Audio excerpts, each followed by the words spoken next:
Hello. What's up, Flora? What's up, Owen? Did I do it? Wait, did I do what?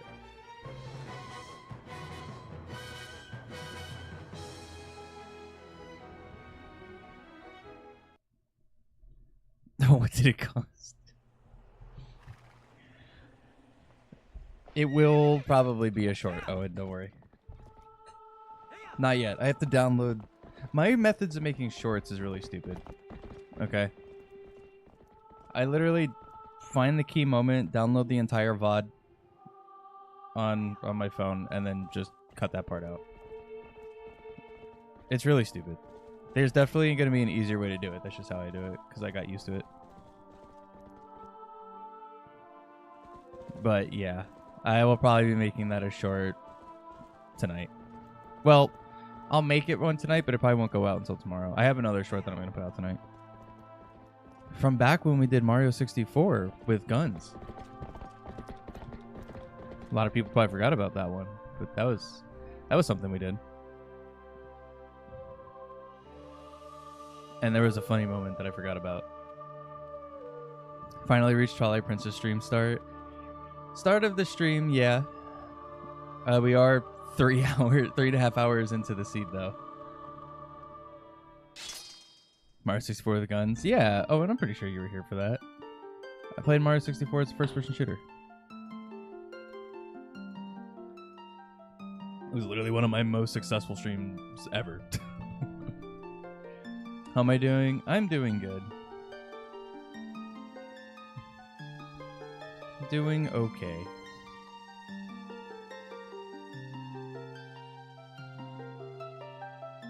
I did apply for a new job today, so we'll see how that goes. Not holding my breath on it, but it's a remote position as well, which is really cool, which means I'll be home more, which means I can stream more, so we'll see how that goes. New job, just an application. Nothing, you know, I just did it this morning, so we'll see what happens. It's, I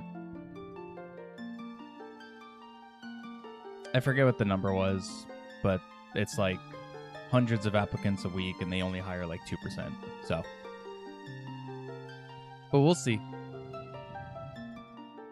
What's up, Matt? You want the fish milk? Gotta become a member, Owen.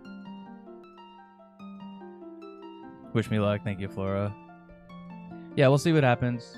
It just got sent my way yesterday, and I was like, that looks interesting. I'll see what happens. So. I'm not holding my breath on it. But it'd be cool. All right, Twitch ads are gonna start. I'm gonna let the Twitch ads run, and then we'll get going.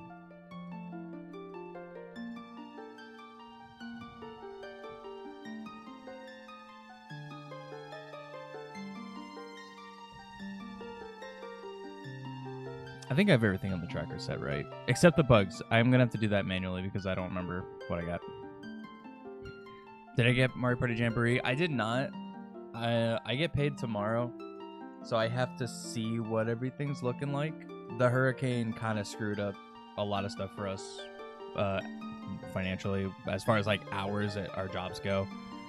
So I might have to hold off on Mario Party until like the next 2 weeks, like my next check. You know, that's one of those games that's like, well, actually, I probably will wait until my next one because I actually did reach the threshold for a YouTube payout finally, which is very cool. So thank you guys. And that's going to be here at the end of the month. I probably will actually use that to get Mario Party, if I'm being honest with you. Because that just feels the most, you know, proper. Like, it's going to be a game that I'm going to play on stream. Might as well use my stream money to get the game for stream.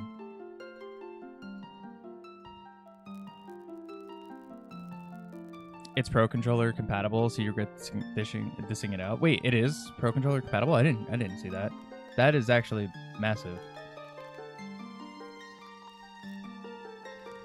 I know the whole game got leaked, and I was like half avoiding the leaks. Not really, because it's Mario Party. But I think my Twitter and everything was just too overloaded with the Pokemon leaks.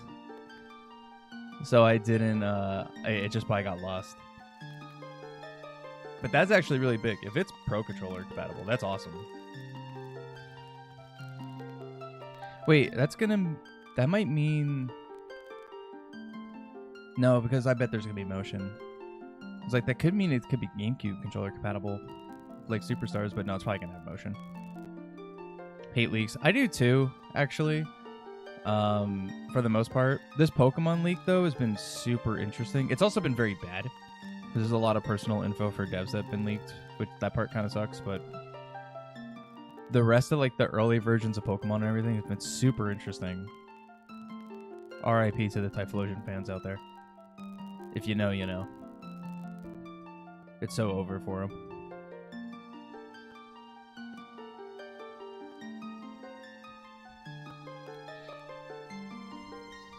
Alright, Twitch ads are done.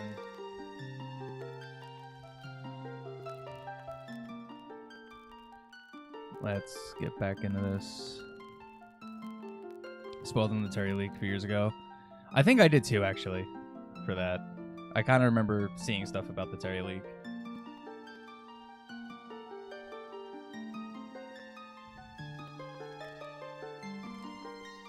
Alright. What's up, guys? Shouldn't be in my stream right now, but hi. Why not? You can be here. It's not Echoes of Wisdom. Which I did 100%. I did 100% beat Echoes of Wisdom. That's fully done. And I've already tested speedrunning stuff. I am learning the wrong warp. And I got half of it down last night at like 1 a.m. before I went to bed. So, Echoes of Wisdom speedruns, very, very likely. Other reasons, DM me. Oh, okay, gotcha. No worries.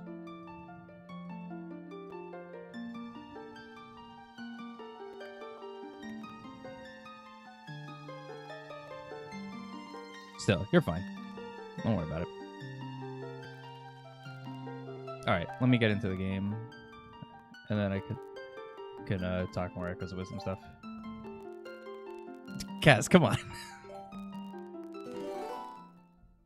Having a Joe moment there with typing. Alright, I still don't have a shield, right? Oh, wait, let me do the bugs real quick. Not that these matter, but it's gonna bother me. Dayfly, Mantis, Butterfly, that thing, that, not that one, this one. Oh wait, yeah, and that one. Okay, cool.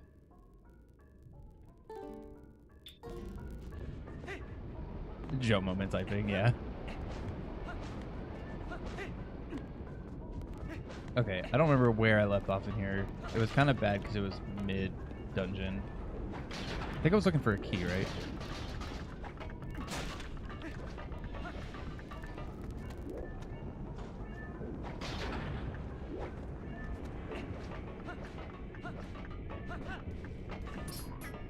Don't target that guy.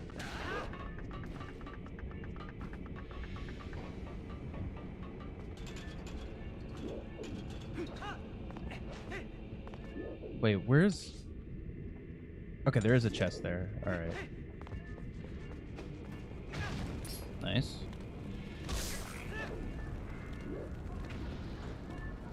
Nah, I know, Kaz. You're good. I'm just messing with you. Dude.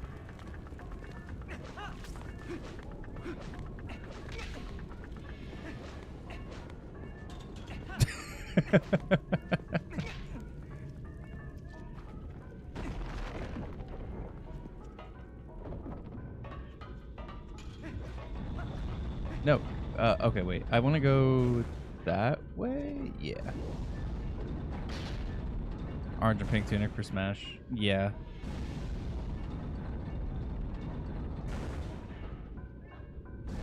You know what I was thinking about last night? When playing Echoes of Wisdom. The next version of Zelda in Smash has the potential to be so crazy. Like, if they do Echoes of Wisdom stuff for Zelda in the next Smash, it's gonna be nuts. I can't wait to final smash somebody with a bet. It's gonna be fantastic. I will go back to my Brawl days of being a Zelda main. Where is the chest that's here? It's like a... Oh my god, stop targeting. Who am I targeting? Go away. Oh, it's like over there, right? There's like an alcove over there, I think. Yeah. Oh my god, stop. I just want my camera.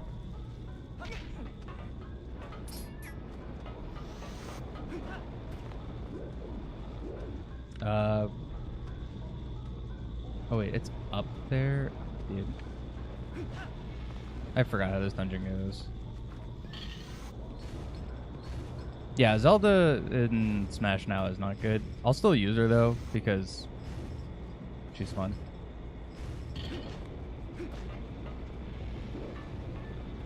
Come on.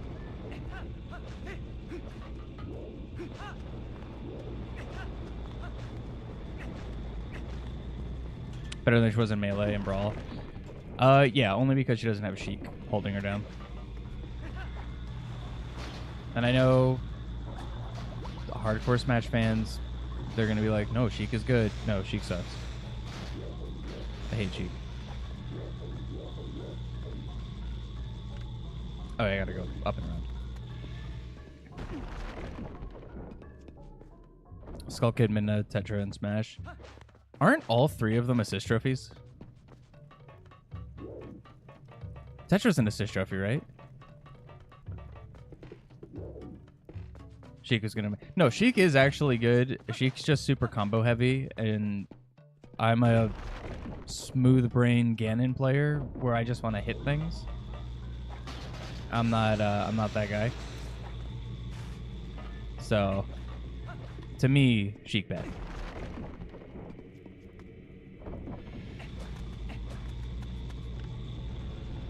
Okay, yeah, it's over there.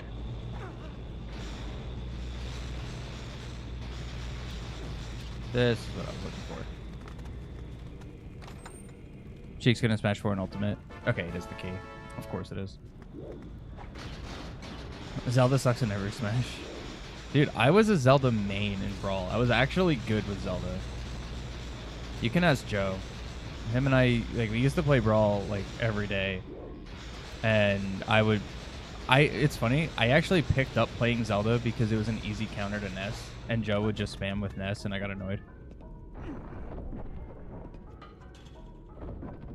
So I would just play Zelda. Because I just deflected everything he threw at me.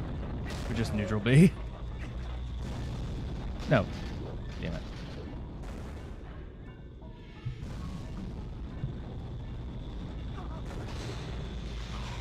Alright, it's over.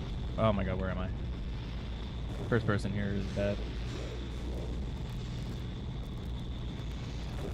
Zelda down B in Melee and Brawl is insanely cool.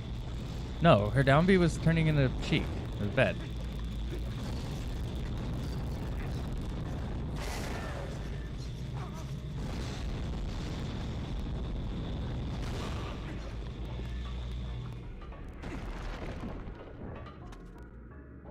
Okay, this is where I want to be.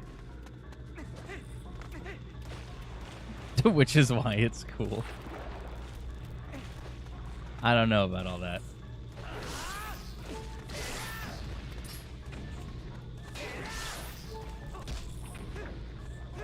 Spin? Thank you.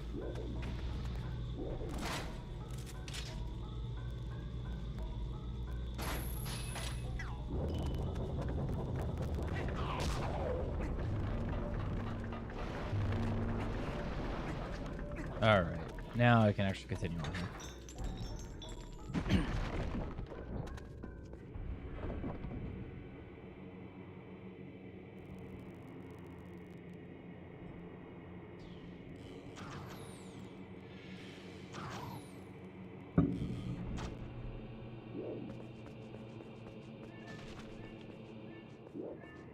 I'll take that, Kaz. I'll be the cool one, I guess. Joe is definitely the loud one. No question about that. My man's got some of the highest decibels I think I've ever known in a person.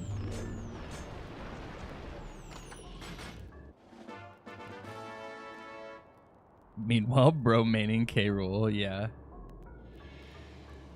What's up, Leon? It's actually funny too. I didn't know for the longest time. Wait, I don't have bow. I can't get in there. I can't get the thing. All right, whatever. For the longest time, I always thought that I was just like really bad, which I am bad. But I thought I was like really bad. Whenever I like 1v1 Joe, because he would play K. Rool and I was Ganon, I was like, wow, I'm really bad at this. And then it turns out I didn't know K. Rool counters Ganon, but then again, everybody counters Ganon. I was like, so I've been playing at a disadvantage. Cool.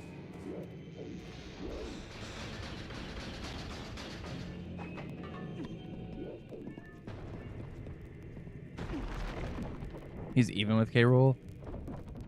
Is that like newer, like thought? Because for a long time I knew people were saying that he was straight up just like bad. It was a bad going up against K. Rool as Ganon, because K. Rool would just win.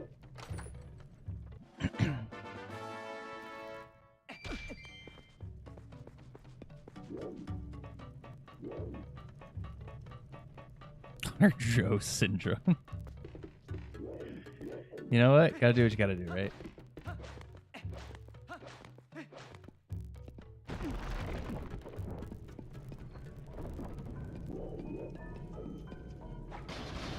What's up, Blood Reaper?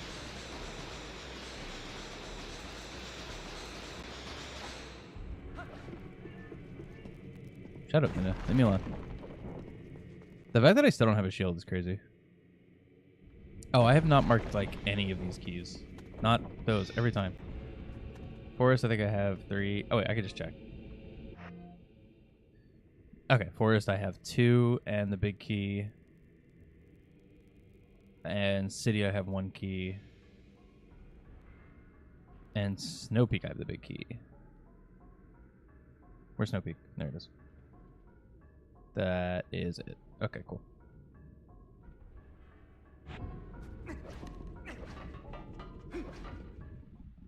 Yeah, all you need for Ganon is the leg. Absolutely. K. Rool's more combo food than Ganon. I guess that's true, yeah.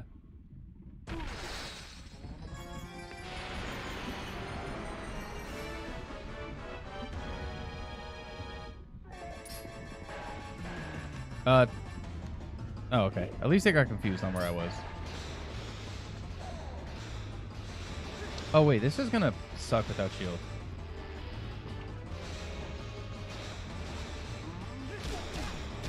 Oh, wait, no, it's not. It's fine.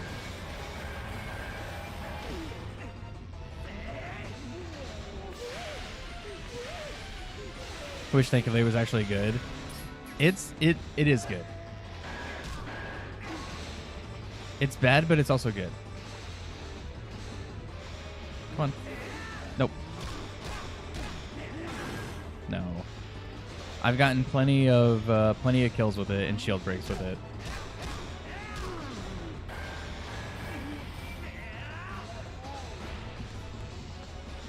Come on. Good against Joe, but it's only good against him. Didn't I hit you with it, Owen? I'm pretty sure I hit you with it too.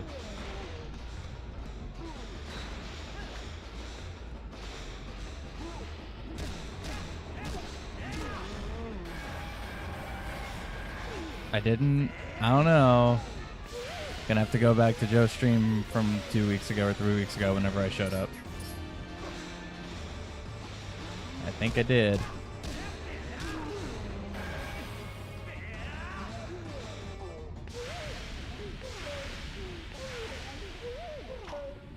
I hit a couple people with it. Because we're doing this Stinky Lake competition. Oh, I guess that's true. It might have been that.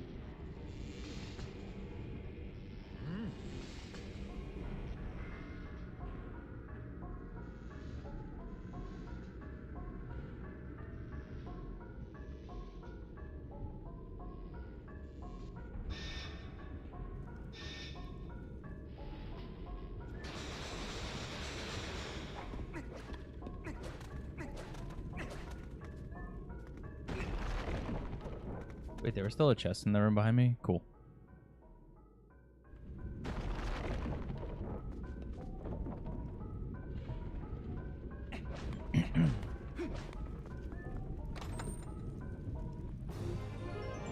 Heart container. Great. Well, now this is the point where I need bow. I did miss a chest, though, so let me... I think I missed a chest.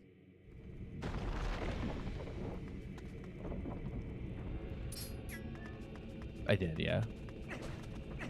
You want to do something fun with Snake, but Joe won't let you have fun? What did you want to do with Snake?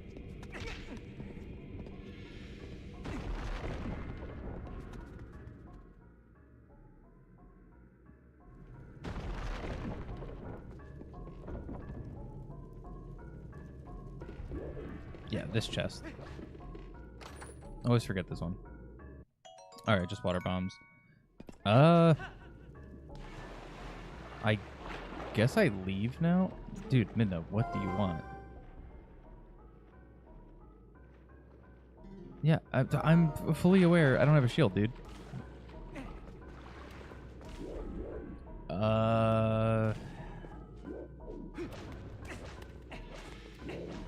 Where's the way back up? Right here.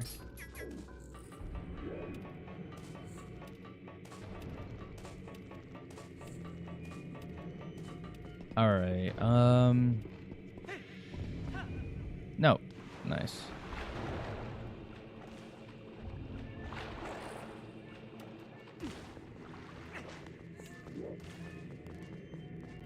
Come on. Link, please. Link. There you go. Still here? Good.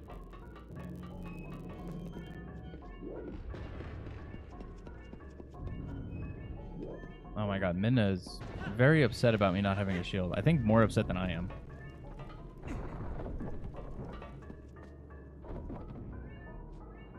Potentially break your shield near the C4.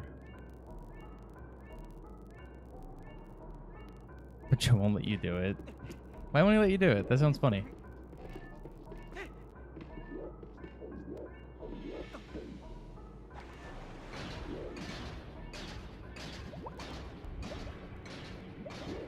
Chest isn't underwater? I thought there was an underwater chest. Because there is.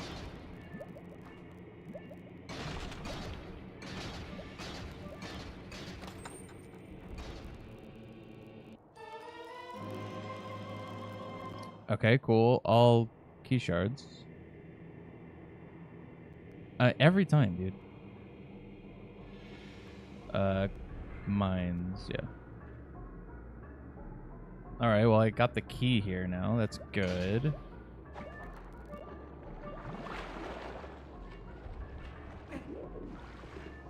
I guess, is the other chest up top or is it down bottom? I actually don't remember. I forget if I have to, like, go... No, I think it's up top. Yeah, there's a wall there.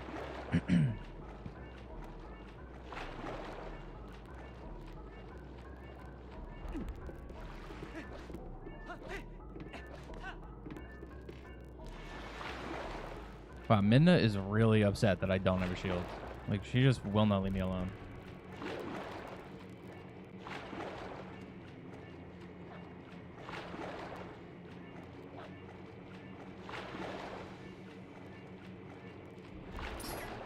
Come on.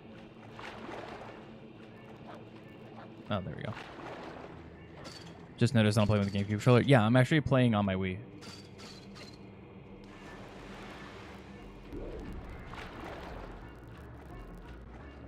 So yeah, I'm using GameCube controller.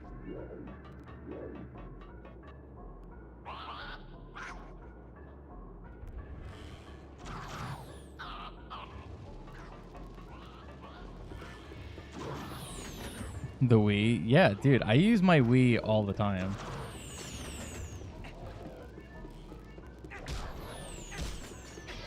Wait, I need to go up.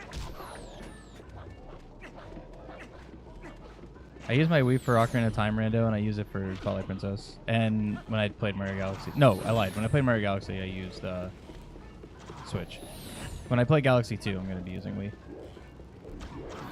Oh, I need to activate the thing. Dude, I can't. Okay, cool. You can get Discord on the Wii. I heard about that. That sounds awful.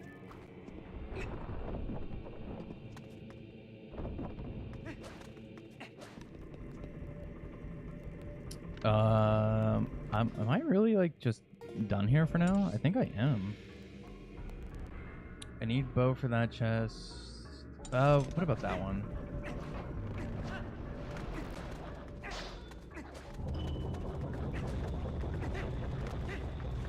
Nice. Not gonna lie, you want to play Mario Galaxy? Yeah, playing Galaxy again was really fun. It was actually it was actually like really enjoyable. I forgot how good Galaxy 1 is. Which is why I'm gonna play 2. I've always said I didn't really like 2 as much, but I'm gonna play it because if I forgot how good 1 is, I'm kind of assuming I'm gonna forget how good 2 is. So I want to give it like a more fair chance, I guess. Oh, because that was not active, so no, I can't get that yet. Okay, yeah, I think I just have to leave until I get bow. Just use her as a shield. If she wasn't made of shadow, actually, would probably be a good idea. Not against it. All right, yeah, I think I just leave here. Nope, I just tried to save like Ocarina of Time.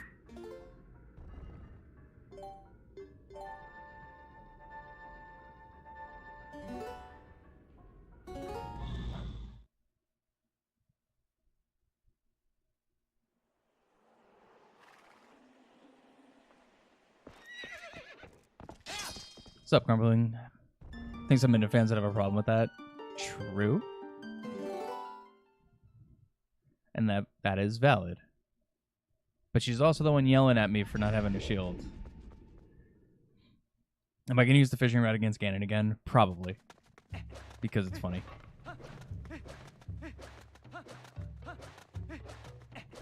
Oh wait, I can activate this now.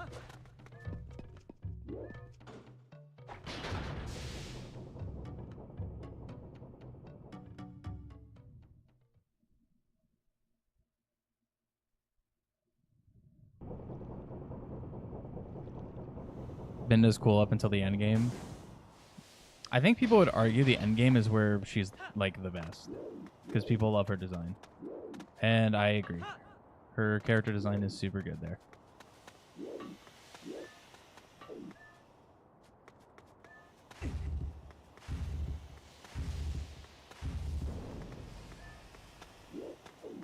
Come on. All right, got a shortcut now to get back up there, which is good.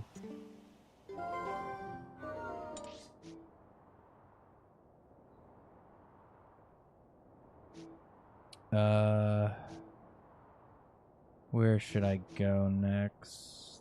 Was there stuff in Lake... Oh, actually, yeah, let me go to Lake Hylia. I think there's more I could do there because now I have Zora armor and iron boots. I guess I can go into Lake Bed. I think Lake Bed's open. Don't really like the way they do her character, where you're kind of forced to like her and obey her. I get that. That's definitely fair. I just liked her. I like her better because it's like the other Zelda companions tend to be a little bit more annoying. I think. Well, Midna, I don't really find her too annoying. This is quite some Zora armor. Good colors. But yeah. Just realized that this was Randomizer. Yeah. This is Rando. I'm continuing it from Monday? I started it, I think.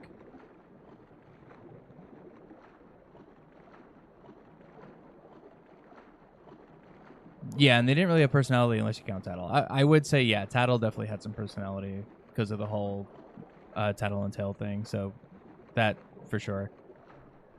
But yeah.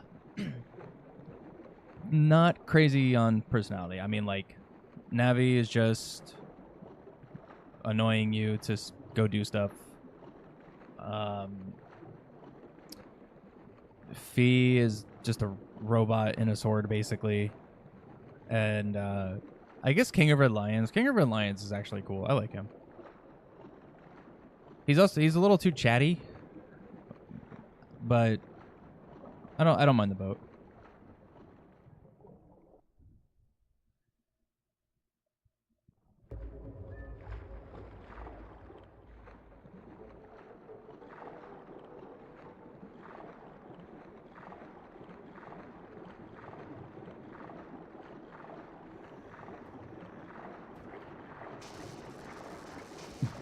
You love the boat. Why are you questioning it? People hate King of Red Lions? I'm sure some people do, yeah. I don't mind him, but he's yeah, I mean he's okay.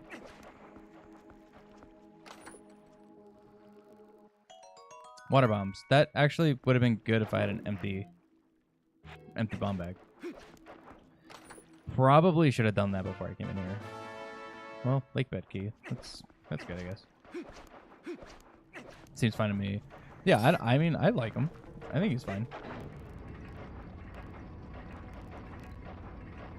Hate Navi. All my homies hate Navi. I hated Navi for the longest time until I found out I could use her to get into bottom of the well early. Then I liked her. Oh, wait. I'm gonna need bomb arrows for this unless I want to LJA. The LJA here is so specific, though. I don't know if I remember how to do it.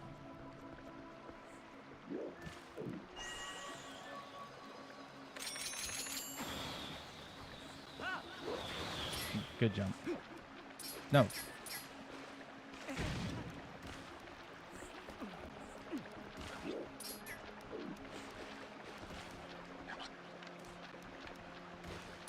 No.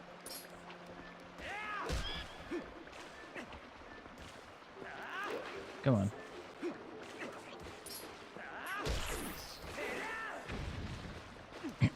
This is probably not worth doing without bow either. No, where'd he go?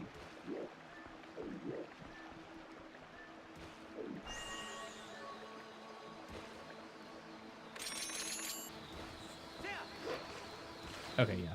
This is also not worth doing right now. Kind of forgot about this first room. Which I can't even get to the chest, can I? No. Yeah, now we just hold your hands too much. It's way too much of just like, hey, go here. Hey, go here. Hey, you could do this thing. It's like, I'm gonna explore. How about that?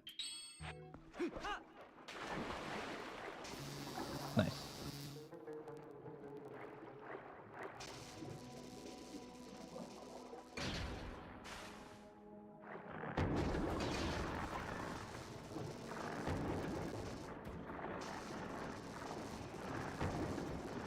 Like that's how I am with these games, though. Like, I think it was like Tears of the Kingdom. I left like the HUD stuff on. I didn't bother changing it. But when I played Breath of the Wild for the first time, I turned everything off. Minimap, waypoint icons, everything. I turned everything off, and I played the entire game just exploring, which is why I die on the hill saying I like that game so much.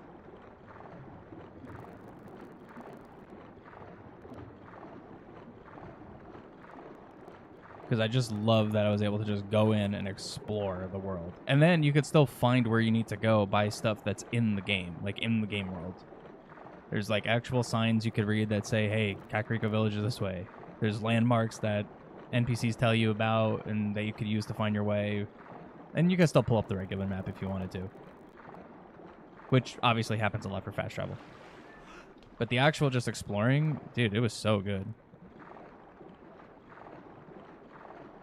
The only reason I didn't do it for Tears of the Kingdom, though, was because of all the new stuff that I was like, okay, I'm probably going to want my menu a lot and a lot of information. Which was kind of true. I did. So.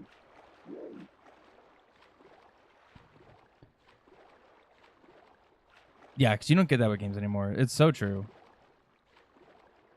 You just get like...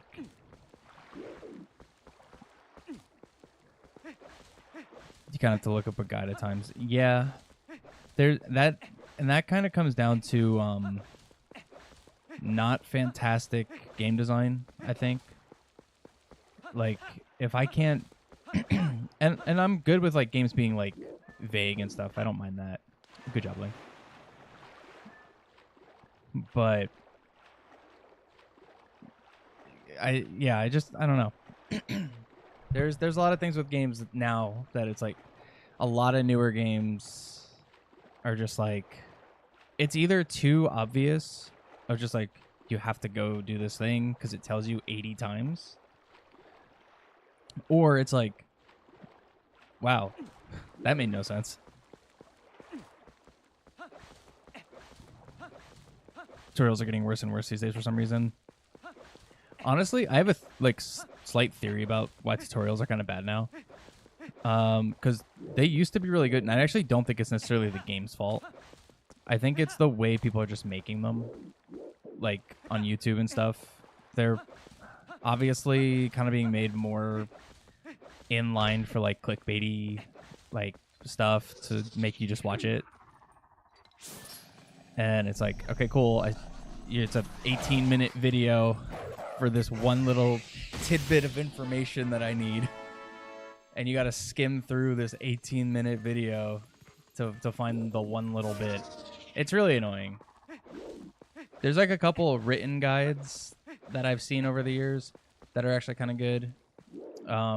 Actually, what I just found yesterday, so I beat Echoes of Wisdom and I 100%'d it. I put a thing on Twitter about it because I was like missing 2 echoes and I was kind of mad. So I was like, dude, where are these echoes? What am I missing? There is actually an interactive guide for Echoes of Wisdom for collectibles where you can, I think it's actually an IGN, surprisingly, of all places.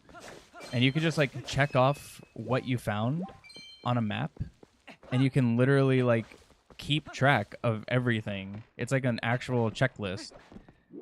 And it's all on the game map, and you can like toggle things, and it's like actually really good. I was super surprised by it.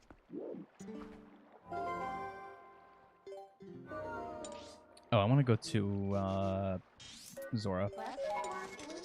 Wait, I need water bombs. Okay, I need to waste bombs. Yeah, it's super wild, because I was slightly considering the 100% speedrun. I don't think I'm going to do hundo. I was like slightly considering it. So I was looking up stuff to better track 100% stuff. And I found that and I'm like, dude, this is actually like super good. Why don't more games have this?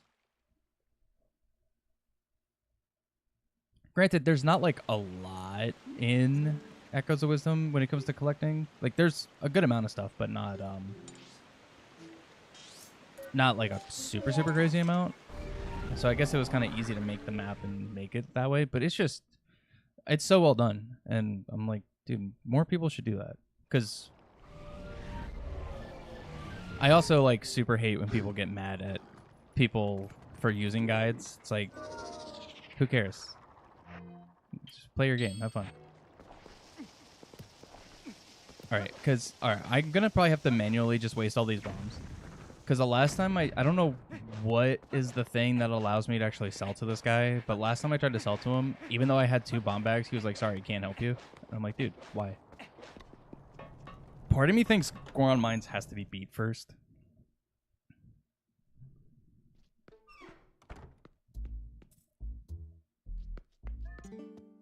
Yeah, that's true. When Zelda maps aren't even like, yeah, see, he can't help me. Dude, you're useless. Yeah, Zelda maps aren't always the best. Although I will say, Echoes of Wisdom's map is actually really good. Because in Echoes of Wisdom, you can toggle on and off what you have collected on the map. So you can actually compare it to the interactive map really easily. You can only throw 3 at a time. Oh my god, this is going to take forever. I just need water bombs.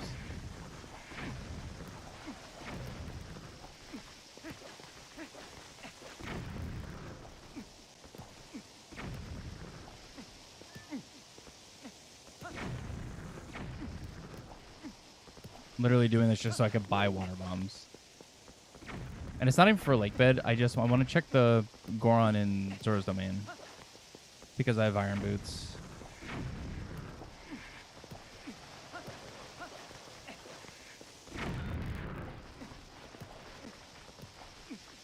Because I can still buy from this guy. I just can't sell to him, and I don't know why. Nice. All right. And I got all this money that I just can't spend. Oh, I guess I can also go to City in the Sky and do more of City.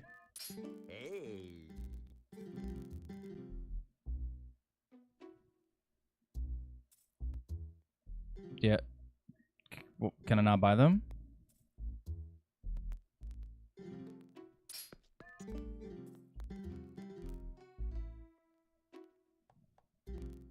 I can't buy them. Why can't I buy them? Dude, I have a bomb bag.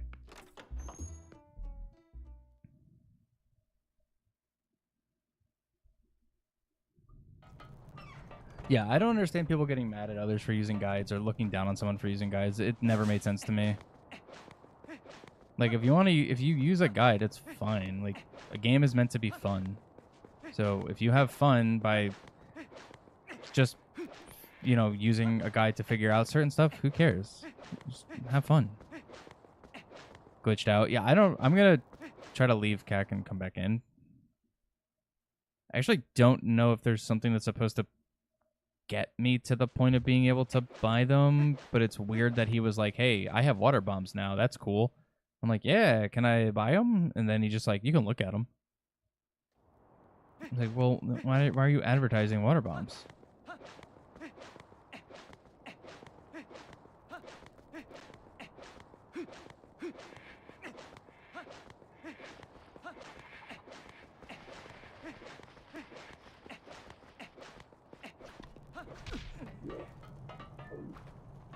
Might be sequence breaking. Might have to beat the mines to be able to buy them. No, I don't, because the last time I did one of these, I didn't even touch Goron mines, and I was able to buy water bombs. Yeah, no, I can't. Can I buy regular bombs? You ain't got a bomb bag for carrying... Dude! Oh, wait. Oh, it's an item. Oh, do I have to buy this first? Okay, I think I had to maybe buy that first. Yeah, okay, because that was the bomb bag. Okay. Alright, we're good. The model didn't change on the shelf, so I was like, yeah, their bomb's alright. Okay. We're good. I was gonna make a joke about you throwing bombs, but I felt bad about the joke. I was thinking it too. I'm like, wow. Just bombing this village is kind of bad. Maybe let's not do that. But I needed to buy water bombs. That's randomizer for you. Yeah. I'm also super used to Ocarina of Time where all of the models are always changed. So you could just look at the shelf and you know what you're buying. But that's weird. I don't remember buying that last seed though. I mean, I must have. I don't remember doing it because I remember buying water bombs.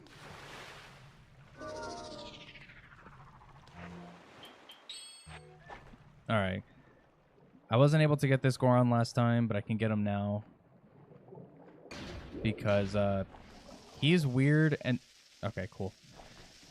He's weird and specifically has a check to see if you have iron boots instead of just being underwater. He literally is like making sure you have iron boots, which is really strange, but it's interesting. Dude, double claw shot. Okay, that's really good. Link. For the love of God, dude. Come on. No, don't talk to him again. Okay, really good. What's up, Leah?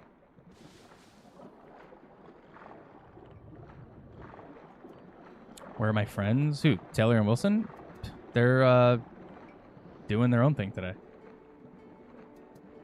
Where's Clawshot? There we go. We don't stream everything together. We just stream Mario Kart. Or Adrian. I remembered. Late, but I remembered. More mods for this game.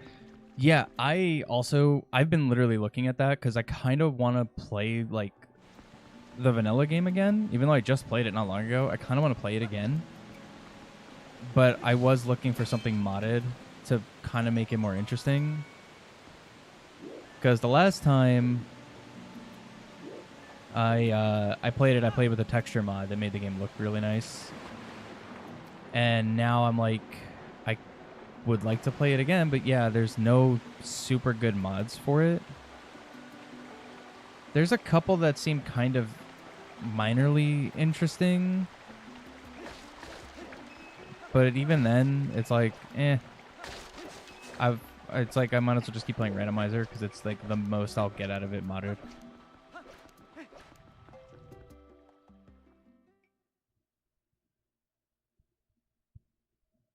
I cannot help you with that, Adrian. Sorry. Not my thing.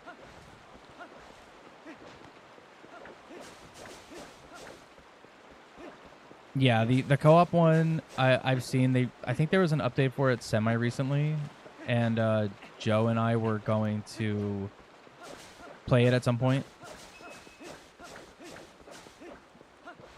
But yeah, I'm still kind of like trying to mess with it to make it work. There's no reason to go into fishing right now. There is another one. I forget what it's called. It's kind of like a quality of life one where it changes a couple things, and it apparently makes the game a little harder. Which, whenever someone says it's making the game harder, what they really mean is enemies just have more health and do more damage. Which to me isn't really making the game harder. It at times is probably just making the game more annoying. It doesn't really feel like difficulty ups to me. So I was like, I don't know if I want to bother with that. Yeah, it's the illusion. It's artificial difficulty is what I call it. Turning enemies into like it's not bullets in this game, but quote unquote bullet sponges, or just hit really hard. It's like it's not really. The game isn't harder. Combat's just more frustrating. That's at least how I see it. When something is difficult, I like, something that you have to like a challenge. Like, and when it comes to combat, I think like, I know it's going to be ironic because a lot of people say that Souls games and Elden Ring are just inherently difficult. But I think a lot of the boss fights in that game are good examples of difficulty because it's up to you and how you move in the fight is what makes a fight difficult or not. Like, it's actually on the player. Which is why, like, in Ocarina of Time, the best enemy is the Iron Knuckle. Because the entire fight is dictated by your movement. And you can pretty much always damage him as you're playing. There's like one instance where he has like his thing blocking, but for the most part, you can always damage him. And it's like, that's like a good sense of difficult combat. It's not really actually difficult, but you know what I mean. It's just an example. And that's kind of how I feel with like, that's why I love Elden Ring so much, is because those boss fights feel that way. It's like a dance kind of with the boss, and not just I'm hitting him 80,000 times and his health's barely moving, or he hits me once and I die. It's like, that's not difficult, it's just annoying. So stuff like that I really like, which is why I like Dark Souls 3, I like Elden Ring, but I'm not huge on earlier Dark Souls.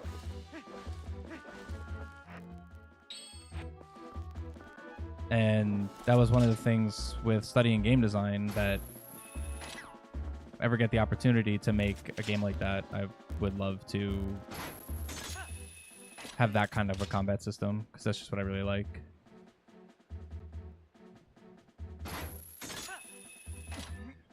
Yeah, use every skill that you've learned up to that point. So in like game design, there is a system for this.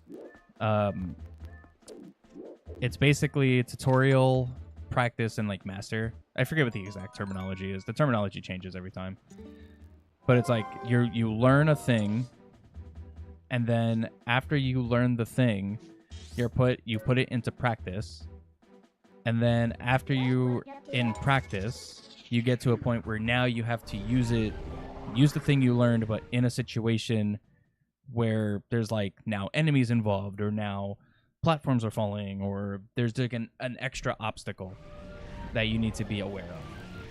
And it's a very simple system. Mega Man X actually does a really good job with it as well.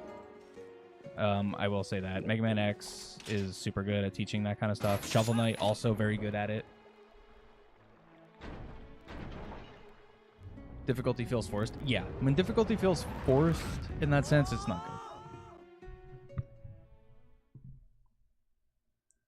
But being able to like have actual interesting difficulty, I think is really good.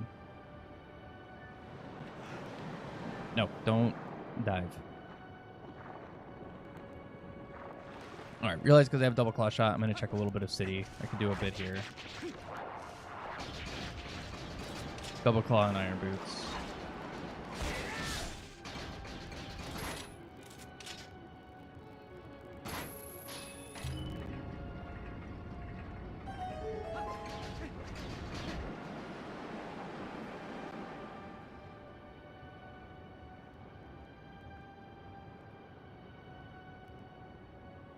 Why do I feel like this cutscene should have happened already?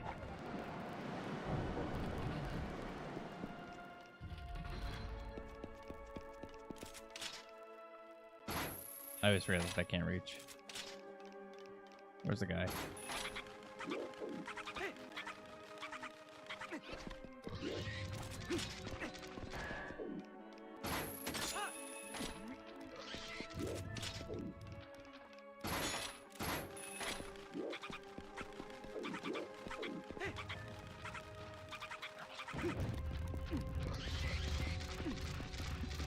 Should have happened the moment you got on the rocket. Yeah, that's what I thought.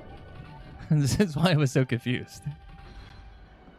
I'm pretty sure the cutscene actually happened on Monday when I came here the first time to get the chests in the water.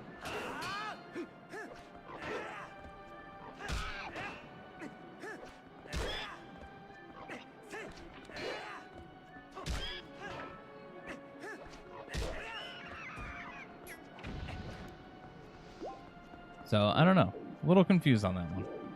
Oh, and I have spinner too. That's actually really good. I can't... Wait, can I immediately open this? I don't think I can. No, I don't think so, because you can't use double claw shots on vines. Yeah, because you'd have to hang from the ceiling there. Okay, never mind. I think my game is haunted. Yeah, I don't know what's going on today, dude. The game's just kind of doing its own thing. I'm just going to keep going until it says I can. Lake Hylia's Way the hero. I think that's where I got sword? I think I got sword there on that stack of chests, so... that is probably my way of the hero. Don't do that.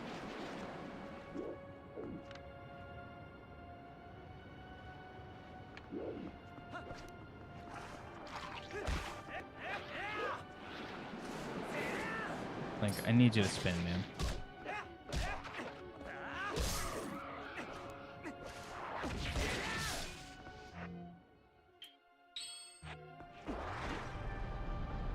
Every copy of the game is personalized. True.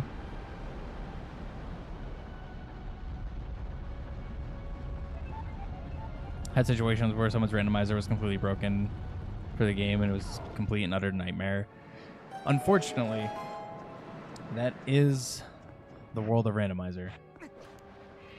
It can be very bad sometimes. Nope, nope, don't. Stop.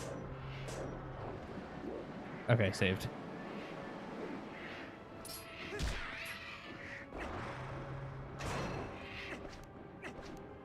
Okay, wait. Do I want to use this one key? It's probably fine, but I'm going to save just in case. Because I did have something... well, okay, so for this, I'm playing with glitchless logic, so it guarantees that the game is beatable. It just might be awful. When I do Ocarina of Time, I play with no logic, so there is the possibility of it being impossible. And I did have one instance where The light arrows were on one of the cows, I think, in Lon Lon. And Epona-san was also on a cow, which made the seed completely unbeatable. Which was very cool.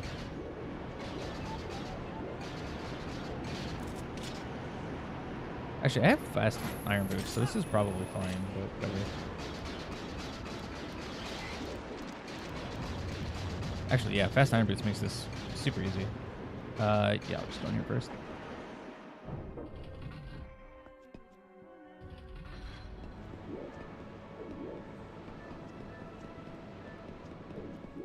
I love this game so much, don't you? I think I did say something to that extent of like, this game is great, or something like that.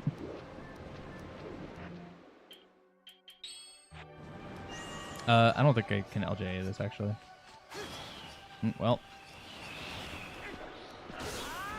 Sent that man for a ride. Let me try.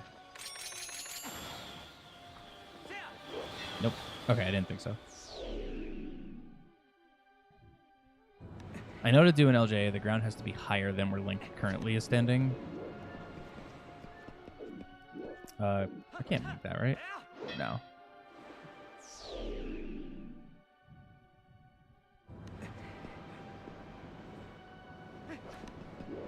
But I am currently very curious on where certain things are.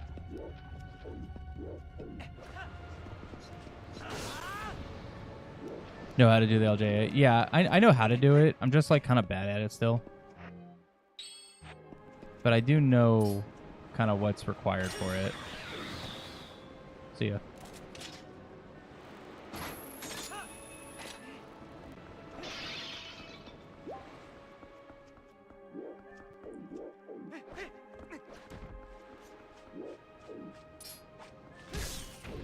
Yeah, because the ground is lower here. There's a guy here? No, there's not. Okay.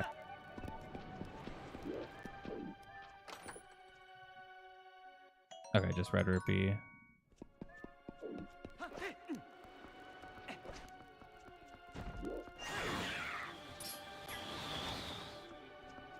Wonder if there's actually a way to use those guys to launch you across the gap. I know in Forest Temple I can use them to get up somewhere early.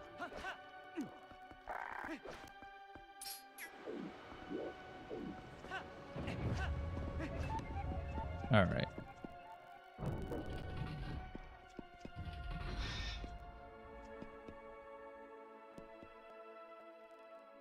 Mind you, Baby G, and getting mad at company. I mean, yeah, that is fair. Come on.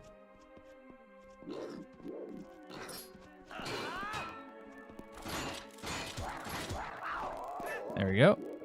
All right, your turn, bud. All right, see ya.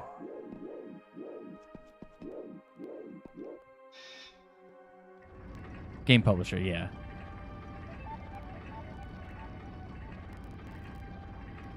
The heck was that? The best room in Twilight Princess, where you can literally just push them into the abyss.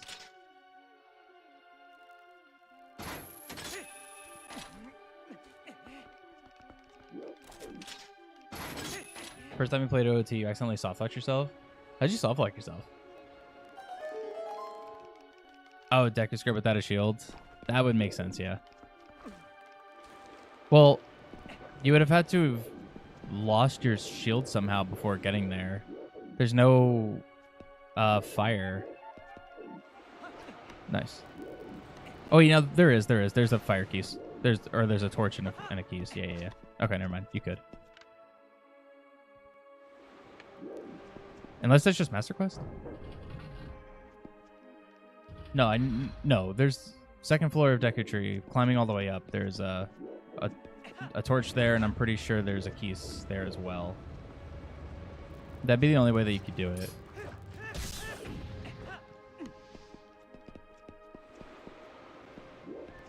So yeah, still doable to actually soft lock yourself there, and you have to just reset. Be it probably a little unlikely, but yeah, can still happen.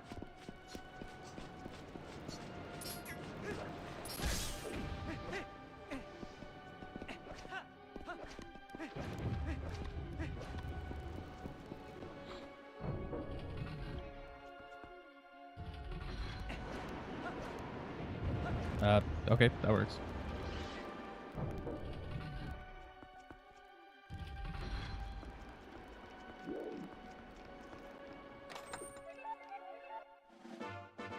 Rupee, don't need that.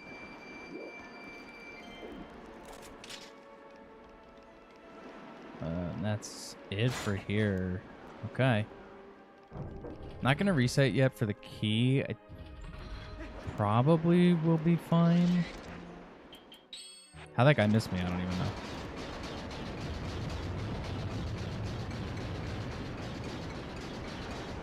Really interested to see what they're gonna do with the Zelda series at this point. Yeah, I am too. And I think honestly, this is my theory of what's gonna happen. They're gonna be going a little bit more on the typical 3D Zelda style, like this, with the multiple dungeons and the themed dungeons and all that. But they're going to keep a couple of aspects from Breath of the Wild Tears of the Kingdom. And I think Echoes of Wisdom was like the test of that. Because Echoes of Wisdom has multiple dungeons that are themed in their unique ways. And it still has like the spawning system like in Breath of the Wild Tears of the Kingdom. I mean, obviously it's a little different. It's got the smoothie thing, which is kind of based off of the cooking aspect of it with ingredients. It's just very simplistic. It's open in the sense if you could just go to whichever dungeons at the time. You basically get 3 dungeons and then another 3 dungeons. You could just go whenever to whichever one you want. I think we're going to be seeing stuff in that vein. And I actually didn't do this. I forgot about this. Because I don't need to do this. Oh, there's a vine there. Okay. So I think that's kind of gonna be like their thought process on it. And honestly, I'm for that. Yeah, I think that would be very cool because I love Breath of the Wild Tears of the Kingdom. They do a lot of things that I really like. And also it kind of goes based on Link to the Past and Link Between Worlds, giving that freedom of the player being able to kind of choose where they're going to go and what they want to do and what's next and how they want to progress the story themselves. It's just a thing that I think is really good for the series, but they can also keep the things that players really like the thematic dungeons and the unique items and stuff like that. That's what I'm expecting. Obviously, it's Nintendo, so they could absolutely not do that. That's also a very, very big possibility, for being completely honest. So, we'll see. But that is that's what I'm kind of expecting for Zelda. I think the same, yeah. Because I think that'd be cool. Because as much as I do love Ocarina of Time and Twilight Princess, the way I play Ocarina of Time now, with randomizers after like doing speedruns for it and learning a bunch of stuff, I kind of don't like playing the game in a vanilla state. Oh, Busky. And when I say that, I mean like I don't like, oh, you got the bow, use the bow on everything in this dungeon. Instead, I like doing weird stuff. Like fighting Phantom Ganon as Child Link with slingshot and sticks. It's like, what? But it's fun. So I like that freedom of being able to just like, how do you want to fight the thing? Whatever you figure out. If you think of something that's cool, great. Is this not the spot to get back up there? I guess it's not.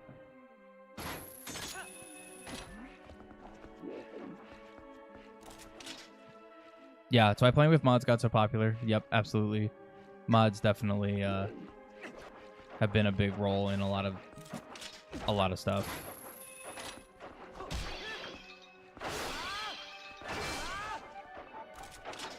What?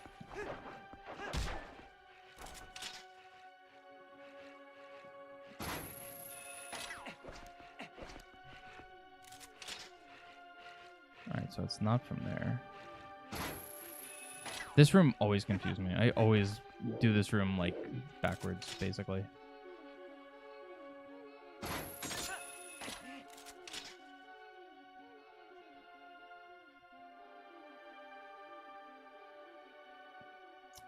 Dude, where's the way up?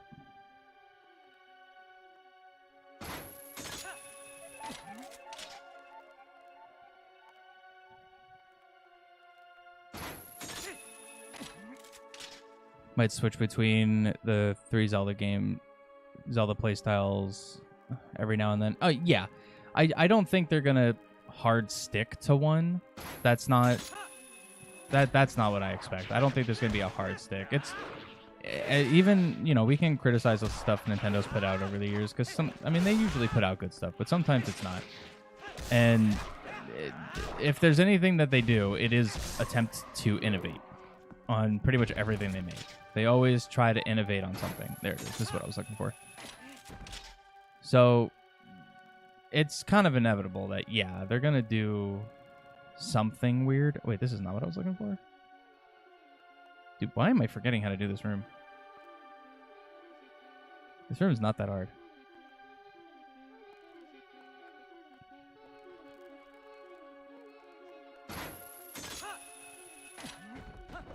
Aren't liking Breath of the Wild and Tears of the Kingdom all that much anymore. They might... Yeah, that's also true. I think it might have overstayed a welcome in that sense. As great as I think the games are, as fun as I think the games are, definitely a little bit of probably the players are ready for something different. I'm pretty sure I'm supposed to be able to reach that. Am I just not high enough on this? Come on.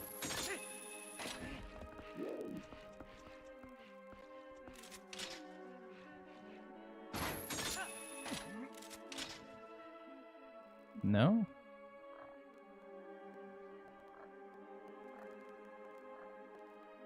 Wow, I'm super not remembering how to do this room.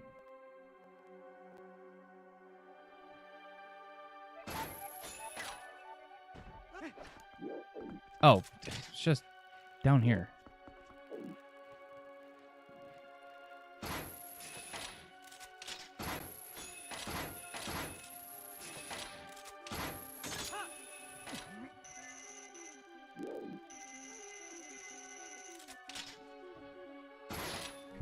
Starting to see major flaws with it. Yeah, I kind of agree with that. Again, I love Breath of the Wild 2. I put Breath of the Wild in my top 4. Like, I genuinely really do like that game. There was a very unique experience to it that I didn't get in a lot of other Zelda games. Like, I think Tears of the Kingdom is a better game, but it just built off of Breath of the Wild, so I already, like, had that, you know, predisposition for it. I was like, I know what to expect at this point. So I put Breath of the Wild higher in that regard. But I agree. I do think that, yeah, people are probably at the point now where they're like, all right, we get it. We don't really need Breath of the Wild 3. You know, which fair enough. I'm not mad at that argument whatsoever. I absolutely agree with that. I would like to see a more revamped new version of the more typical 3D Zelda style. And I think that's what we're going to get in the next game, which is, I mean, who knows when that's going to come out. Zelda X Spider-Man. Honestly, if you give me a Zelda game with a double hook shot, not double claw shot, like OOT's hook shot, but double like this claw shot, I'd be down. Dude, really? Because double claw shot, super cool. Hook shot, long shot, infinitely better with the amount of things it can actually grab. Nice.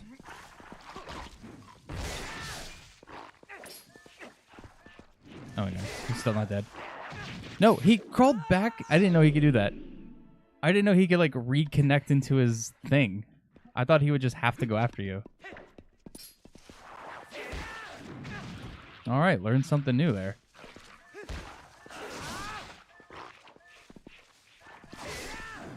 All right, he's not dead yet. Dude, wood sword sucks. Okay, he fell off.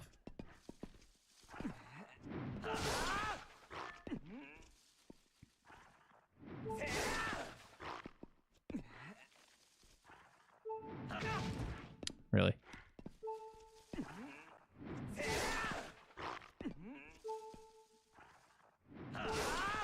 Come on. Okay, there we go.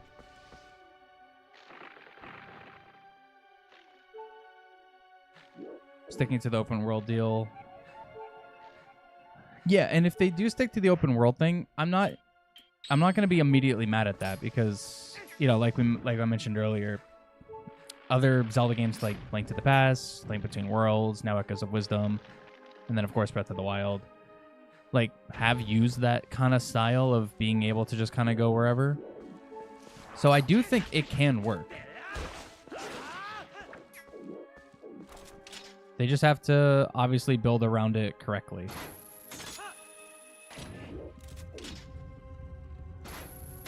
But it definitely can work. I guess it's just a matter of will it work.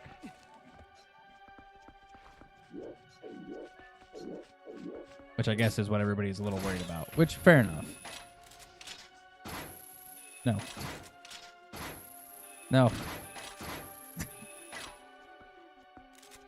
I didn't want to do that. Okay, I thought I was going to take fall damage.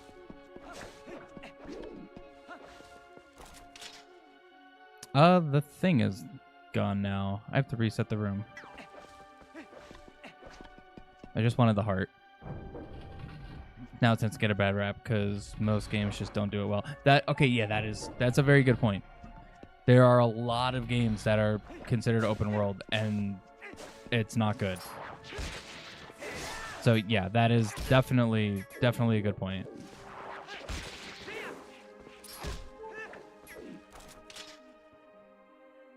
I mean, all different types of games now try to do open worlds. I mean, we saw what happened. Halo tried to do it with Infinite, and it was not good. At least to me. I didn't think Infinite was good at all. Campaign-wise, I think it was really bad.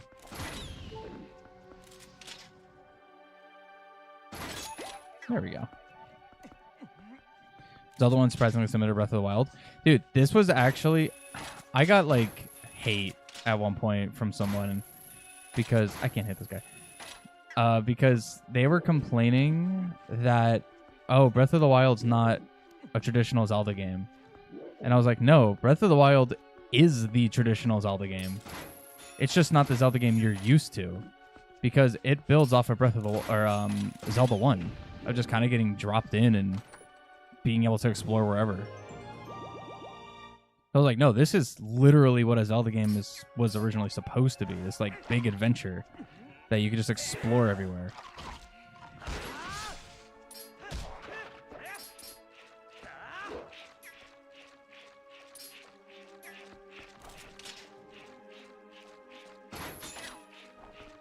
Person that said you probably never played any of the old games. Yeah, that's probably pretty accurate.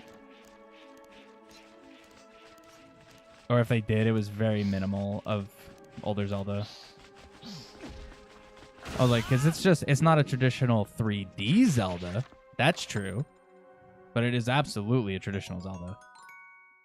In that sense. I was like, this is probably what they wanted to do in the 80s. And they just couldn't because of limitations. And now they're able to do something that kind of lives up to what they wanted. No way that killed him. Wait, is the thing on this side? Oh yeah, I do kind of remember trying to get this. I think there's a slight angle you can just barely grab this. Maybe. I remember messing with this last time.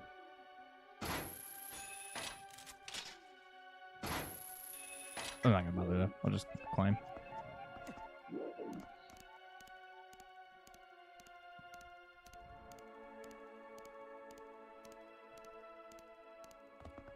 get the newer generation playing these games, it might be hard for them. That's also probably kind of true, yeah. There's definitely going to be some truth to that, I think.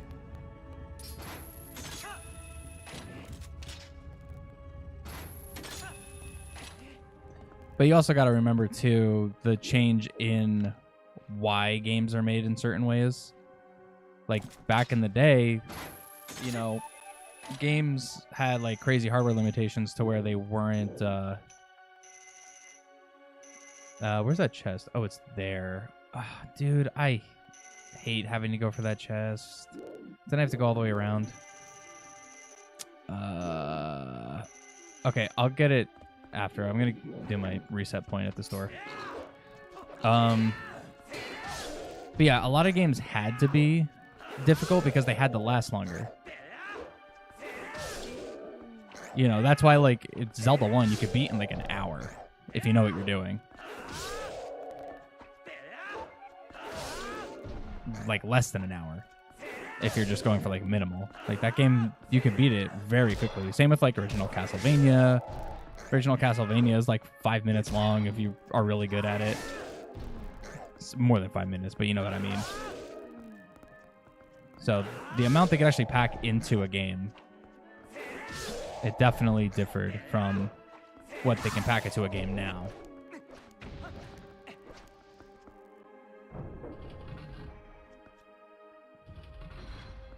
All right, set my respawn to this door because I'm just going to get the chest and then void out.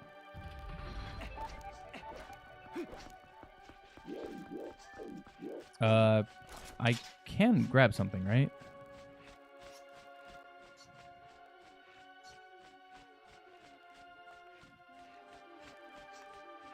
Yeah, I'll be able to grab that.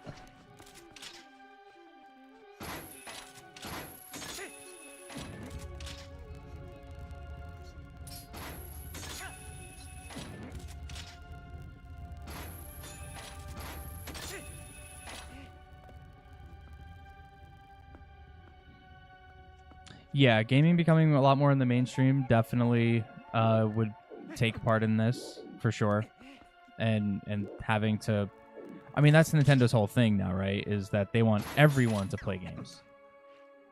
Like, oh, nice. Like it was Iwata's whole thing when making the when they were making the Wii was like basically it was like, oh, does your mom play games? No, why not? It's like everyone should play. Like games are for everyone was basically the thing.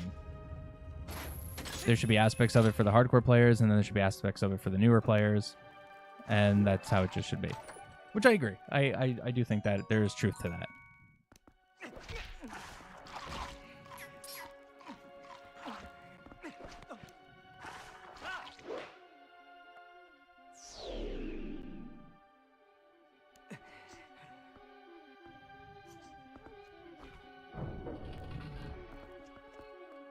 I should grab one of those as a heart piece because I actually probably would have died there.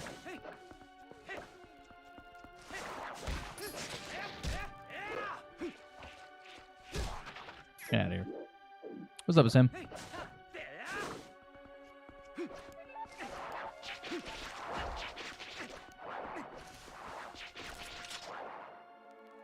Where's the thing? There it is. I'm doing good. How are you doing, Sam?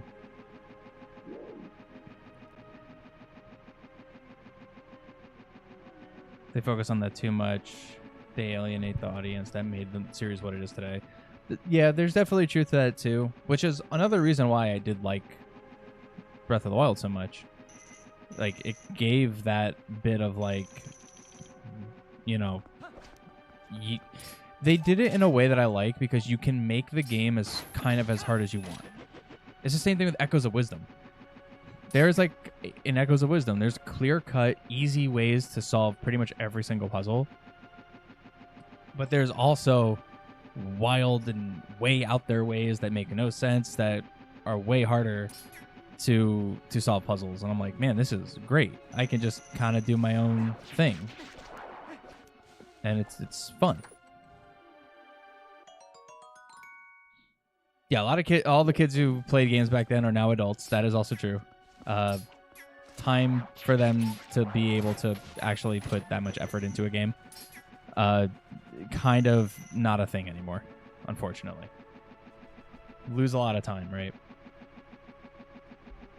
One of the reasons I have dedicated myself so much to doing this, not just because I love doing it, but as you guys know, I've talked about it before, that I studied video game design and development. Like, video games are literally a passion of mine.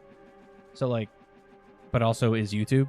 So that's why I was like, maybe I could do something that could merge the two, the two things together to make a, a career out of games in that sense. So, because, man, it can get rough when you're working and trying to play games and do all this stuff. Like, you don't want to sit there grinding for 3 hours when you get home from work just to get a little progress. Like, you want to be able to just play your game. Could do so many things merging YouTube and your vast knowledge of the game industry. Yeah, and it's something that I've been thinking about, but I also like try to YouTube has algorithmic rules in a sense that I have to be aware of if I'm trying to make my channel grow. So it's like, to get to the point that I want to get to, I have to be very consistent in what I'm doing. And my big thing is Zelda. I'm a huge Zelda fan. I play a lot of these games. I love randomizers. I like speedruns. So that's kind of what like my focus is on the channel as of right now. Things snowball effect, and we get a little bit more traction going, and things get a little bit more in the sense of, hey, I might not need my regular job anymore, and I can pay my bills being on here. I definitely plan to start adding in a lot more stuff game development wise, whether it's actually working on projects that I'm doing or critiques or just anything like that. So it's definitely something that I've been thinking about long term and do plan to do. It's also just timing, time in the day. Need plenty of time to do all of these things, because I'll tell you, if you don't know a lot about game development, stuff takes time, man. Find me all the time now because the algorithm's putting you on my homepage. Nice. It's something that I was like paying really close attention to, was YouTube algorithm and how like to kind of like get your channel going a little bit. And it's more than just consistency on like a time frame. Like, oh yeah, dude, really? Like, it's not just consistency in like, oh, I stream 4 or 5 days a week for 3-4 hours every week and I'm consistent at that. It's also what you're playing. And it's like what you're doing on YouTube is also important. So that's why I'm like, I will do the occasional like single player playthrough of a game, but I focus primarily on randomizers, Zelda, and as a whole, and speedrunning stuff. Because I just want to keep in my, thing. And then just hope the algorithm kind of does its magic, and I just keep pushing at it, and we get to the point where it becomes a little bit more on the sustainable side. I can start using that time that would have been at my job to develop games and go deep dive into some industry stuff, because man, when I tell you that this game industry is crazy, it is wild.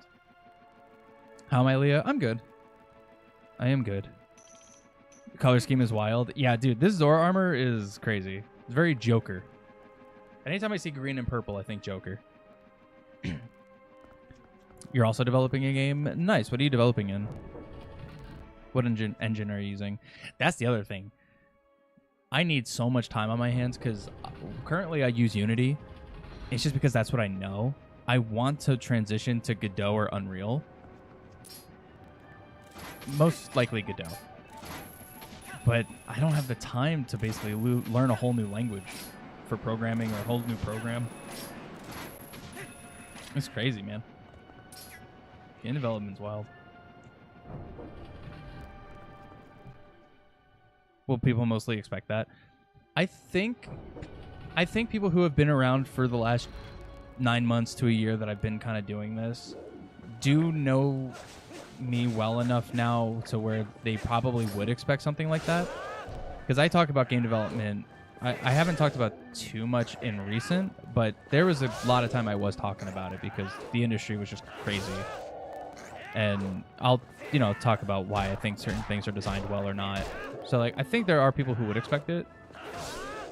I mean, I was in talks of just making a second channel to do game dev stuff. But it just really kind of comes down to the time to actually make game development stuff and work on projects at a more extensive rate. So it's really just coming down to timing at this point. And this kind of streaming, like randomizers and speedruns, is like my biggest passion, I think. So like, when I have the free time, I just do this. It's also what I think more people find entertaining.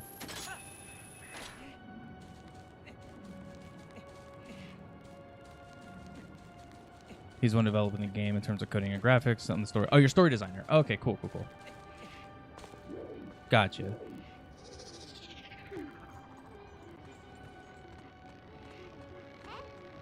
That's very cool. Story designers, I don't think, tend to get enough credit for some of the stuff they do.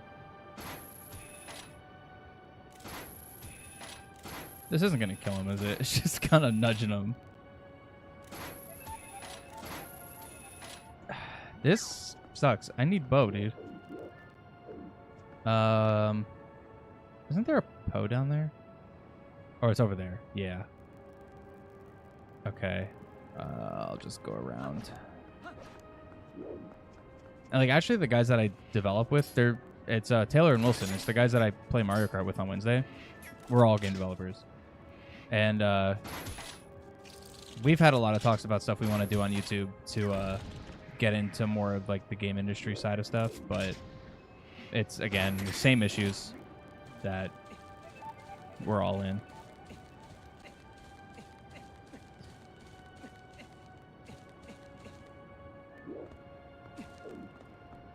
The one thing that I would like to know, if you have an opinion on it, but there's always been a lot of discourse now about how characters and stuff in games should look. So what do you mean, like, should look? Like, the type of, like, the art style or the type of person the character is or anything like that? Because I know there's a lot of different things when it comes down to, like, stuff like that. And I know there's, like, vastly different opinions on this kind of stuff. And my opinion's going to be probably... If you know me, my opinion's probably going to make a lot of sense.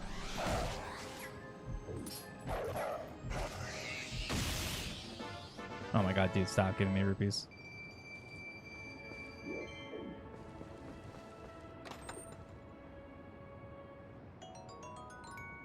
Oh, okay. I see what you're saying. So...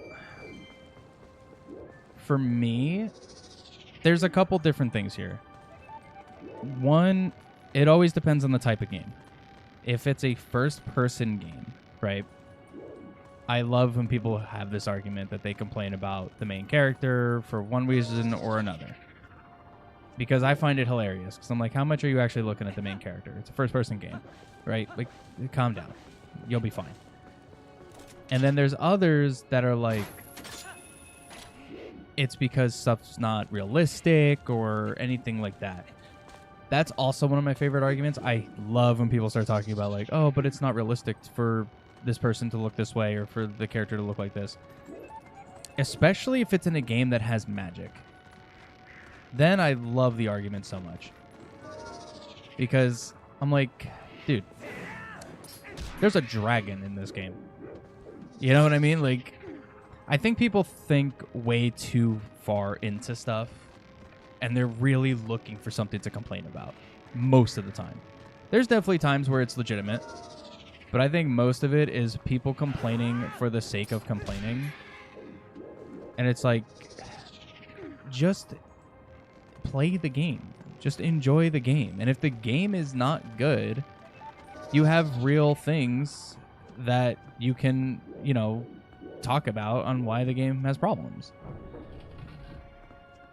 But I don't think I think there's just too much complaining in general when it comes to stuff, and I don't know. I think there are people who think every game should be made for them. You know what I mean? Like, not every game is for every person. That's why there's a trillion games out there. If you have a problem with something that's in a game and it's really bothering you that much, you go play a different game. Like, within this month alone, there's like 13 or 14 titles coming out that are like notable.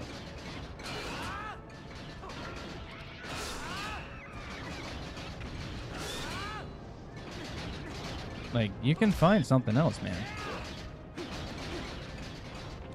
Like, there's been a lot of things going on with like other titles, like these like live service games that people are getting upset about characters, and I'm just like, who cares, man? Oh, fantastic.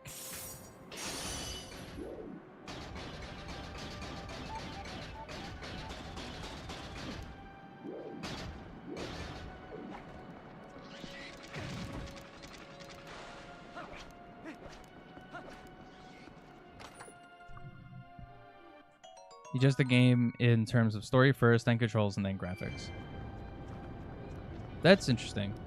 I think for me, the way I judge a game is, I guess, controls. I kind of never really thought about it because I kind of chalk controls up into gameplay.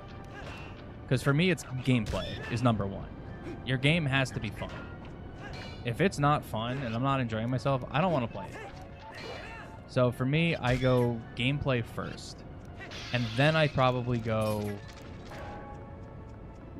story, maybe. No, story is actually pretty far down on the list for me.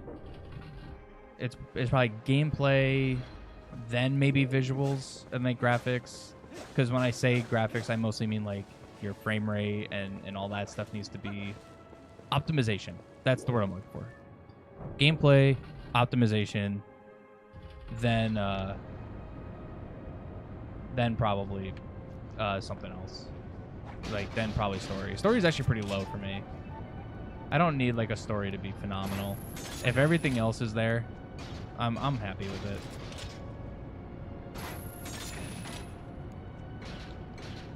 Okay, so that doesn't work. I do have to turn the thing off first. Where's the way back up? I didn't pull the thing. Wasn't paying attention.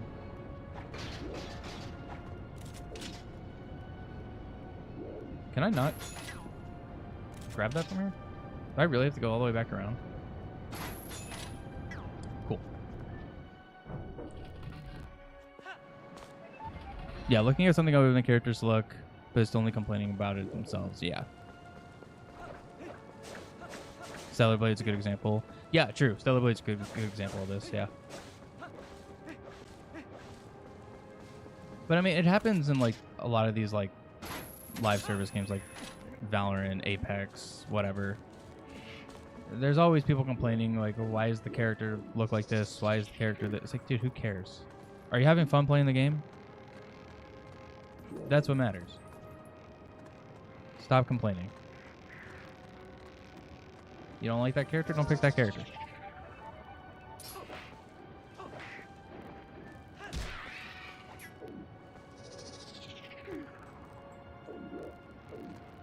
But I do think there's just a big sense of Twitter brain, is how I like to put it.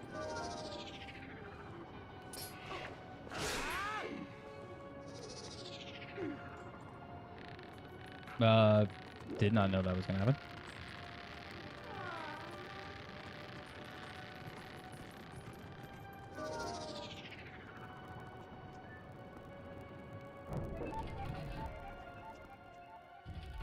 Let me talk about the male ones. Nobody seems to care. Yeah, and honestly, I'm a little bit of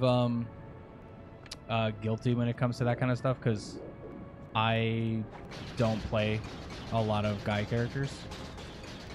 And I know there's going to be people who... There are people who probably will get mad at that. I tend to not play guy characters when I don't have to. And it's usually because they're kind of boring.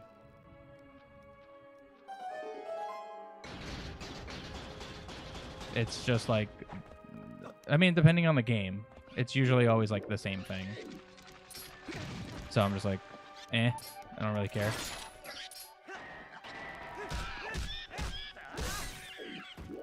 No, don't do that. Actually, it's fine because the fan's off. I can get back up there.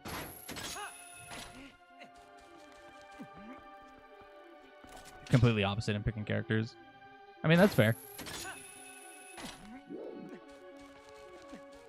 Like, forever, I've always been...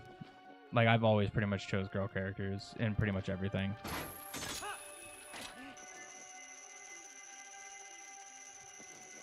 It's been a couple of exceptions, and then there's obviously the games where you don't have the option.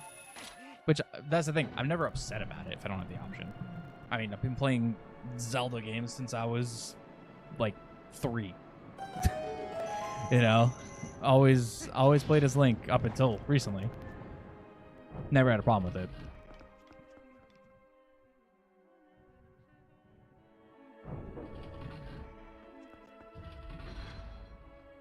It is definitely customization. I will absolutely agree on that.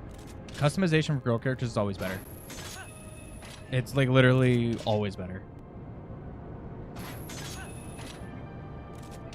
Which I always kind of find funny. But it's true.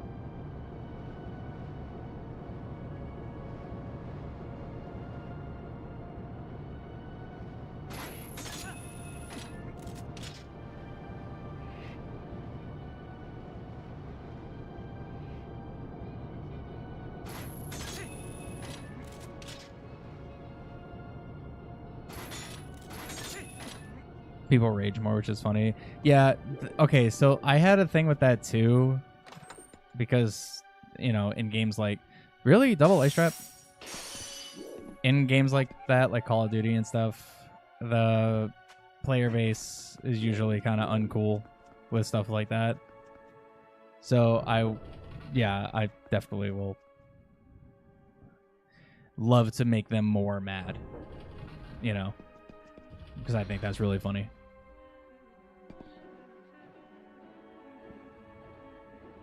Switch between male and female characters in the game if you have the choice. I mean, yeah. It really does kind of come down to a lot of different things on why I choose one or the other, but it's usually like... I usually pick the girl characters. They're usually just more interesting to me.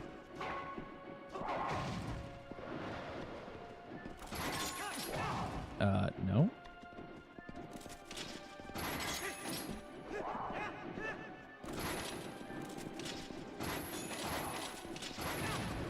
Dude, this is a 1v1? Back off.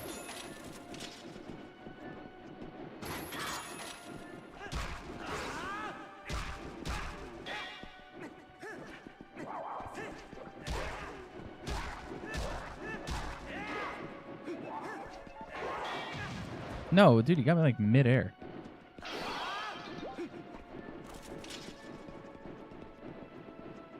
Come on, put your shield up.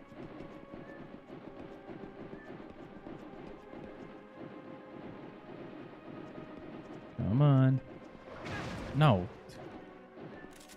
I'm focusing on this guy because he's going to be weaker. There we go.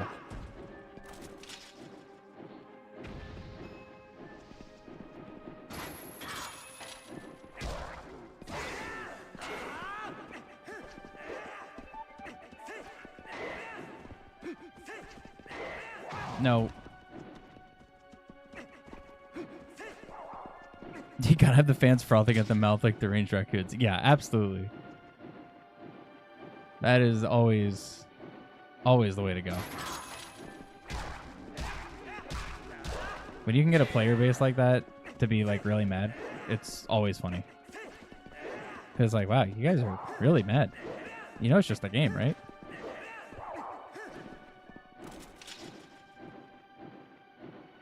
I actually...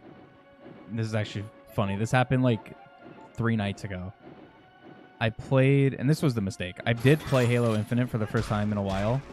I updated it on my Xbox finally and played it for the first time in a bit.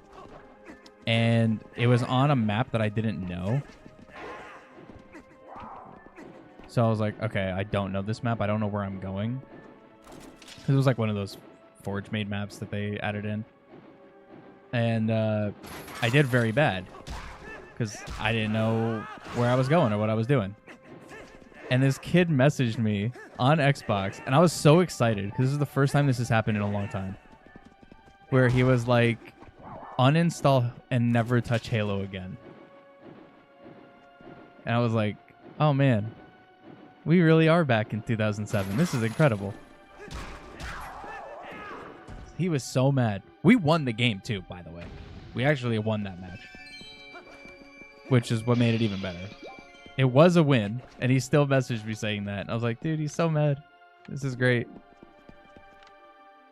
Classic.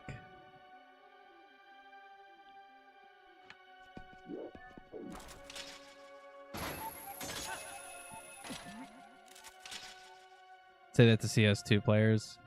I do know Counter-Strike can be super questionable from the like one time I played it.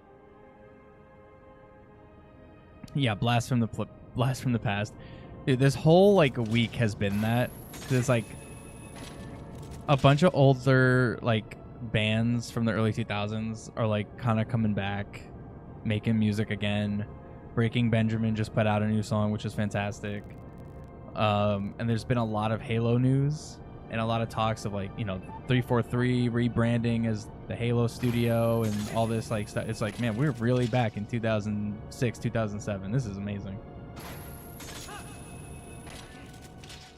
It's one of the calmest messages I've heard. It was definitely a calm message for sure. But that was the thing, like nobody does that anymore. I have literally had my Xbox, I don't even know how long now, and never get messages like that, like at all, ever. So the fact that happened again, I was like, oh man, we're coming back. Now I just need a voice message of somebody basically inside their microphone.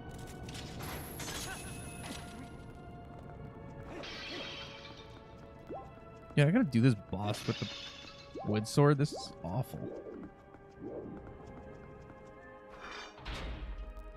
Entertainment just isn't good these days. Things being hectic in the real world.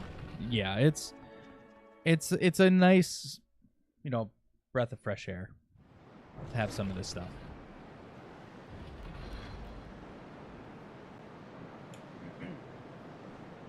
I mean, that's what nostalgia is, right? It's just kind of like that yearning for how things kind of like used to be, sort of deal. And I'm for it.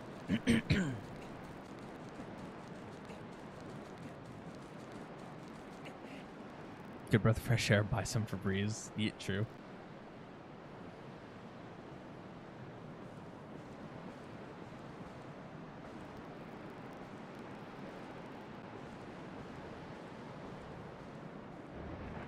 Over in the nostalgia bait. I mean, yeah, for sure.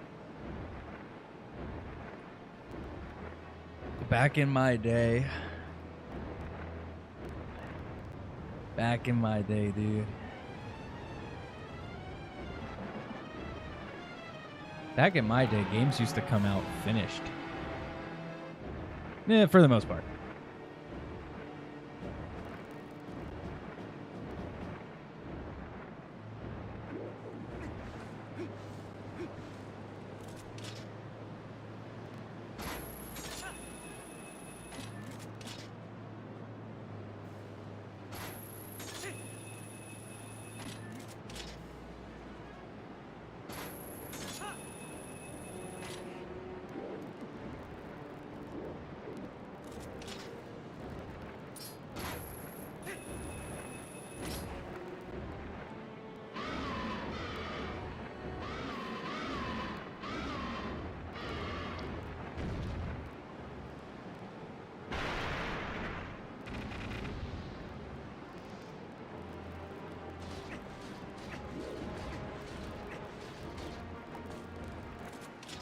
I'm definitely way too close to this.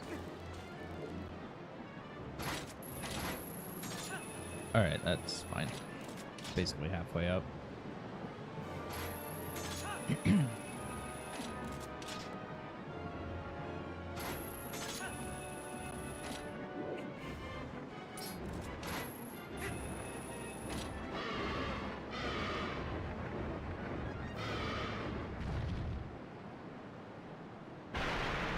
Yeah, I've heard people say stuff like that before too.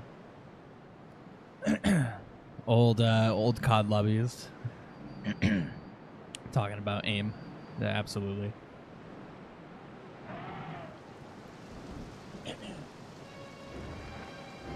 I've already been going for like almost 2 hours. That's wild. I found like nothing. I'm only beating this boss to check his heart container. I don't even need to fight him. Like, this dungeon I don't even need to beat.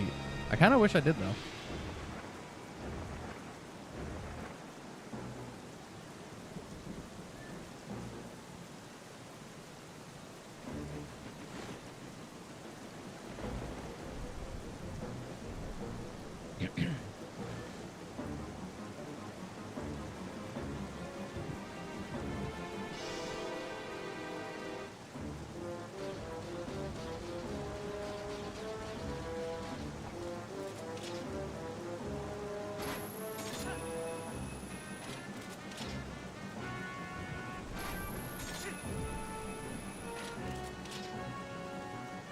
Not high enough.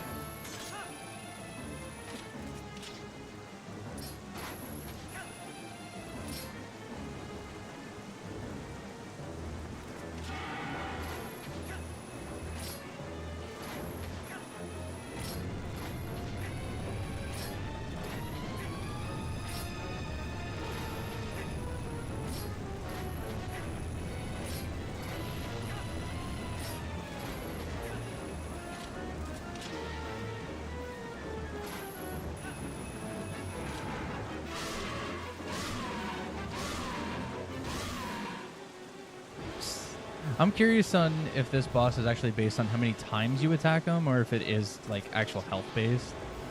No. Because if it's health based, I'm going to be here for a while using this stupid stick sword. The fact that I haven't found another sword yet, and I haven't found a shield, is actually crazy.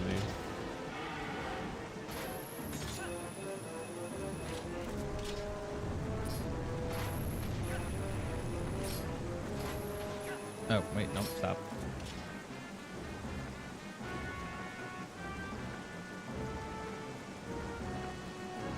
Come on.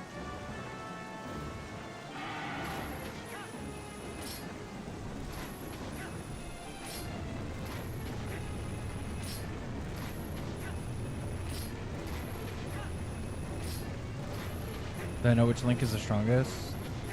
I think it's what? Canonically, it's Skyward Sword, right?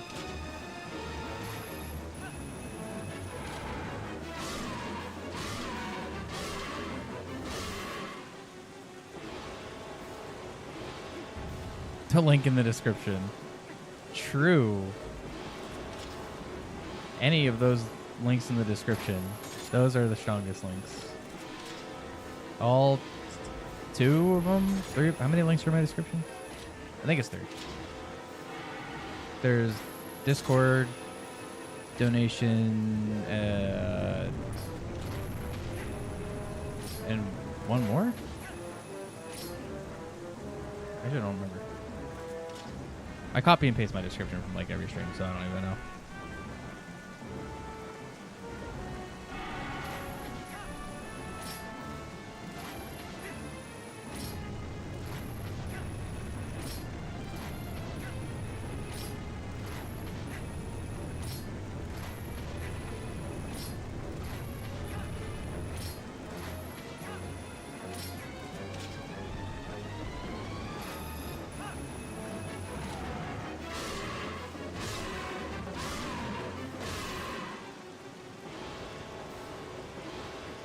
No, it is health based. All right.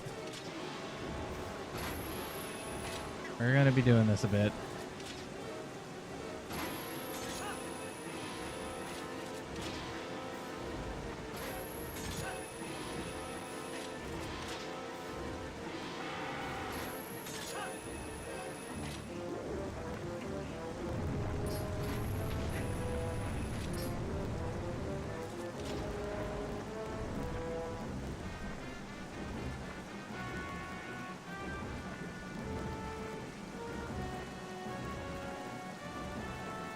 Green Day now. There you go.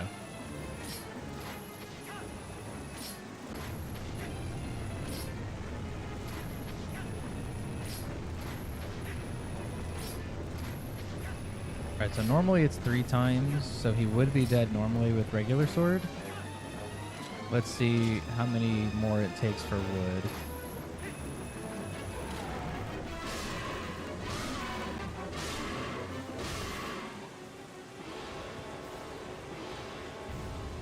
Alright, looks like at least 2.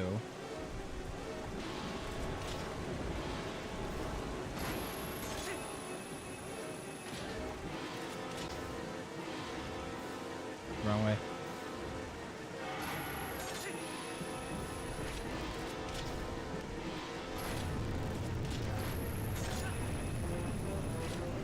Just kidding, it's the link in bio. Oh no, not the link in bio, dude.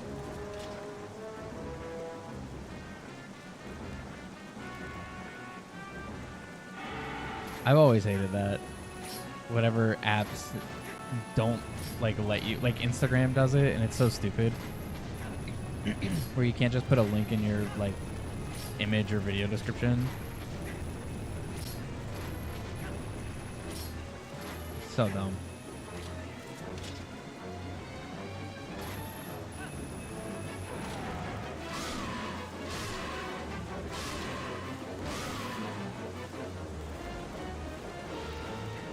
Alright, looks like it's gonna be doubled.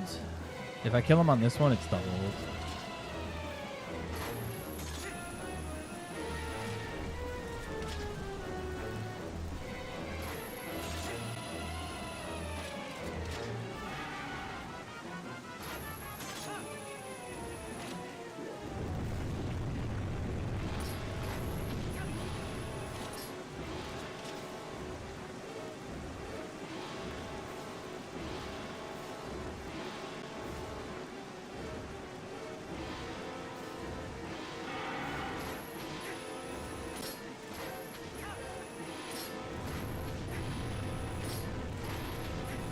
This fight is so long now because of the wood sword, and I bet you his Arctainer is going to be like rupees.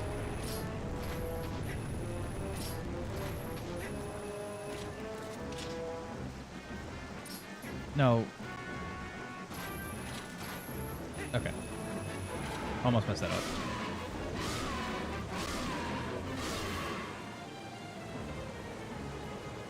Oh my god, he's still not dead. Dude, the wood sword is garbage. Why is a dragon color pellet of actual bacon? I guess it kind of is, actually.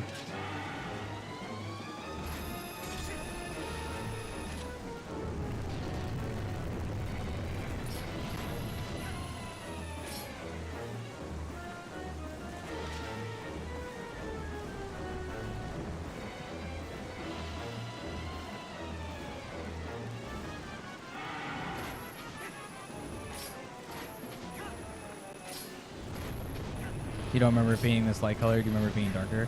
Well, the first phase of the fight, he has armor on, which makes it like black.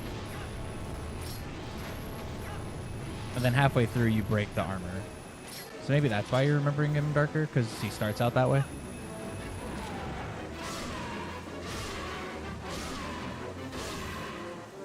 Oh my god, it's more than doubled. This is so rough.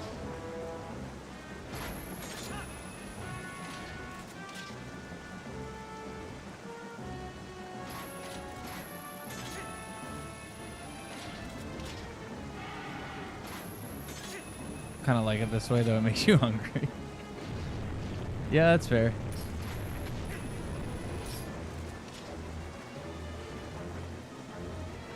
I just love the idea that there's a dragon who's just kind of like by himself, and he armored up before he got here.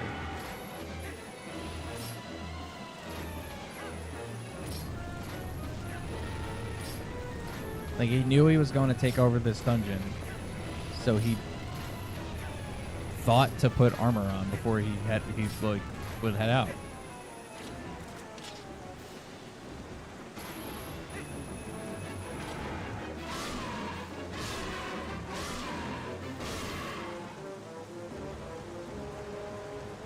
god, please die.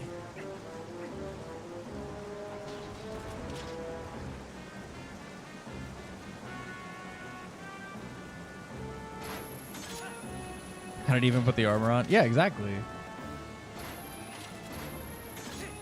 Had to have had help.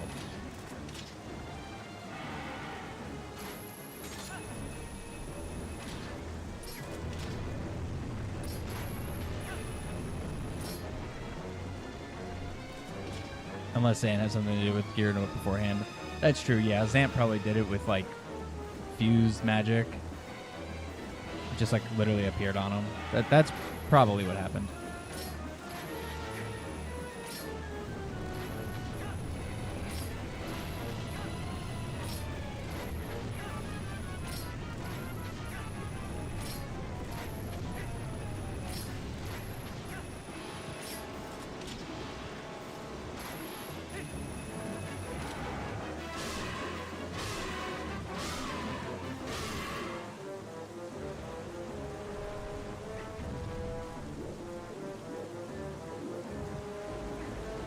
This guy just won't die, dude. I mean, this is kind of an endgame boss, I guess. And I'm using the wood sword.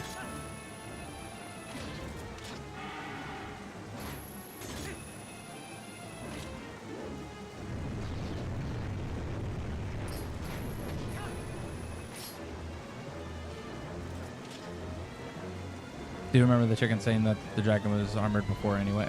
Oh, interesting. Okay, so yeah, maybe that isn't the case. This dragon actually put armor on himself.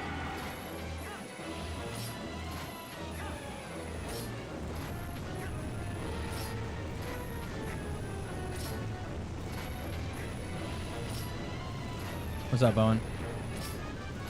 Holy moly. Holy moly, what?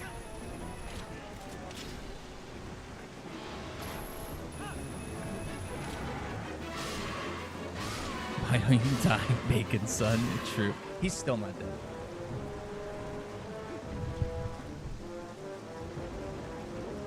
Just please die.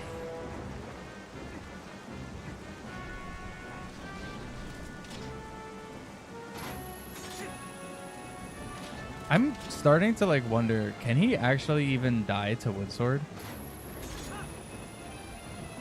Like, there's no way that he just doesn't die to Woodsword, right?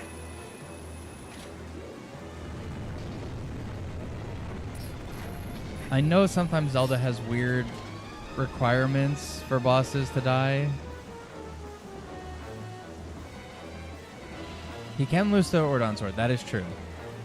I think that's how I beat him last time was Ordon Sword.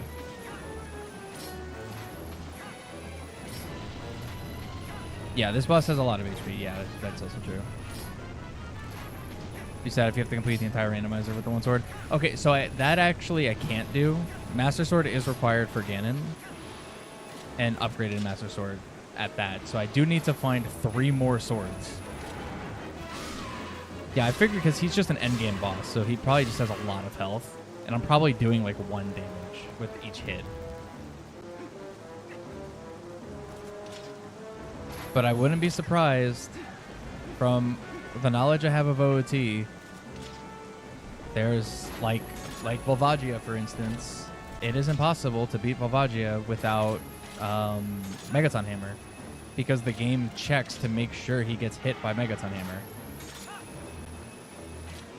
So stuff like that does exist in Zelda. Same with Baronade. Baronade will not die without Boomerang. It's impossible to kill Baronade without Boomerang. And Twin Rova is impossible to kill without Mirror Shield. So that game has 3 bosses that have hard requirements of items. Yeah, if I can't beat this boss with Wood Sword, that'd be really bad. That means I need to go literally just on a hunt looking for swords. At least looking for Ordon Sword. Oh, now you want to grab that? All right, whatever. Been doing it manually this whole time because the target wouldn't lock. Dude, please. I almost feel like I need to look this up if this guy can die to Wood Sword. I feel like he should be able to. Surely it's just that he has a lot of health. To be fair, Megaton Hammer's not a sword. That's true. You technically could beat him with Kokiri sword if you really wanted to. He just has to get hit by Megaton Hammer. I guess I'm just more saying that there are bosses that have weird checks sometimes in their programming. Since you have to abandon the sword at some point. That's true too, yeah.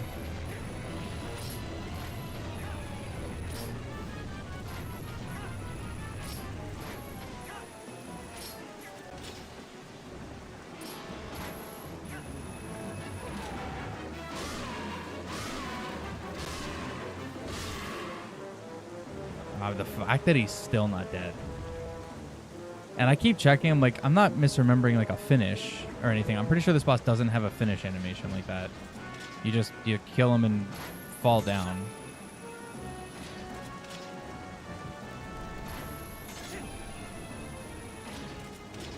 But it also, actually, now that I think about it, isn't his fire supposed to like get faster? It's supposed to get faster at this point, right? Like he's supposed to, physically, he's supposed to move faster. Fire stays the same? I don't know why I kind of remembered him moving faster, like spinning faster. Oh, maybe it's longer. Maybe that's what it is. Maybe he's supposed to go longer at some points. Which it doesn't feel like that's changed at all either.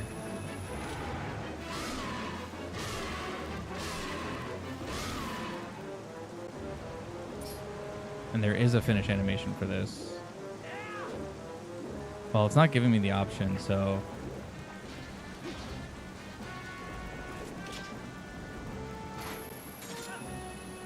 Imagine the sword breaks middle of the fight. That would be hilarious. Little, like, secret nobody's known about. If you hit wooden sword, like, 1,000 times, it finally breaks. But nobody's ever found out because nobody's dumb enough to use wooden sword this long in the game.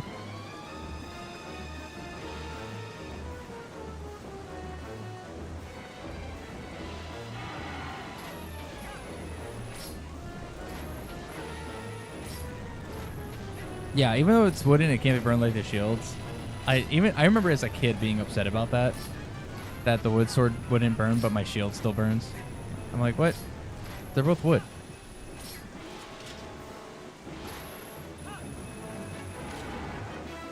Yeah, it doesn't say finish. I'm still just attacking. I feel like I've done this like 12 times now.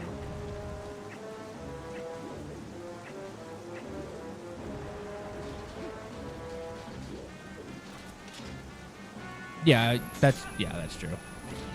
You'd get soft locked super easy if your sword would just burn.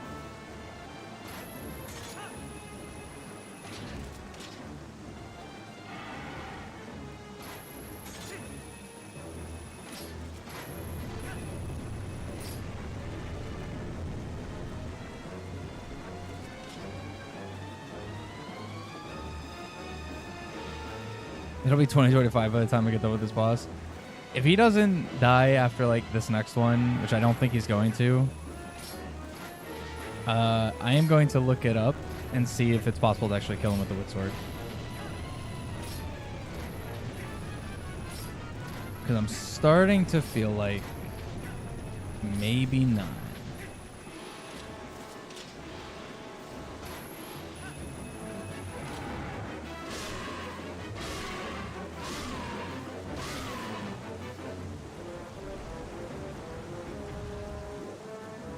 Yeah, nothing's changed. Okay, I'm gonna look this up because I actually now I don't feel confident in being able to actually beat him.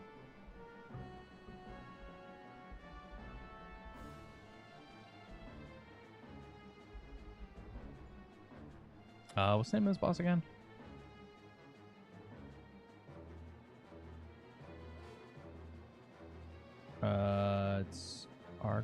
something like that.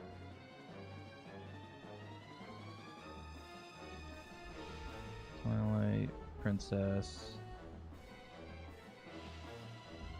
with the wood sword. Is it possible to... Okay, here we go.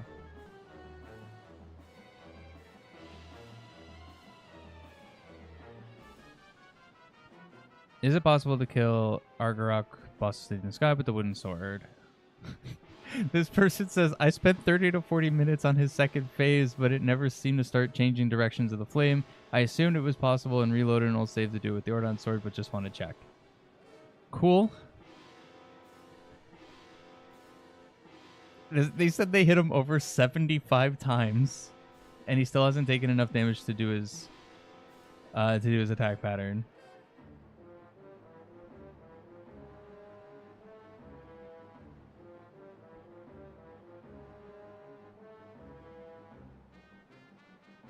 A lot of people are actually saying no. Okay, then try harder to kill him with the wooden sword. All right, buddy.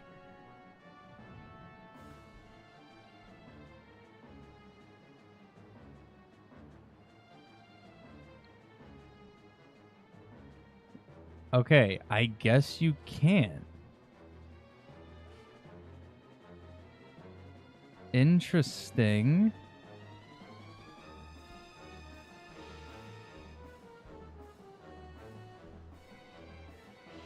Wow. Very cool.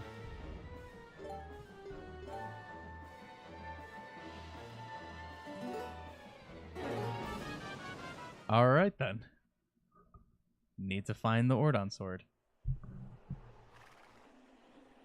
The fact that somebody actually tried for 40 minutes is crazy.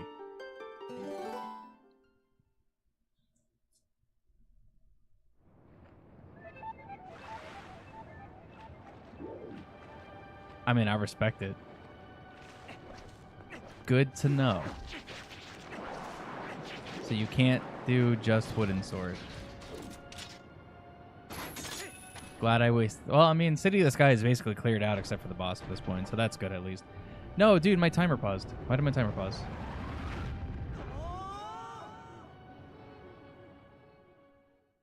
It doesn't look like it paused that much. Actually, I might have instinctually paused it when I was looking stuff up. That's crazy. Controlling my timer is actual muscle memory now. That's wild. Unless you want to spend the next 40 minutes trying that out. Unfortunately, I don't have another, 40 minutes because of work today. I wish I did. Because part of me wants to do a stream where I just sit there with wooden sword and just see if he ever dies. That would be, Oh, wait, I can go to, Desert Colossus. That's what... Desert Colossus. Gerudo Desert. Oh my god. Ocarina of Time brain. I'm going to do some checks in Desert before ending today. I can do a bunch of stuff there real quick. Gerudo Desert. I literally almost... I said Desert Colossus. I was thinking Ocarina of Time. Fish girl in the brain.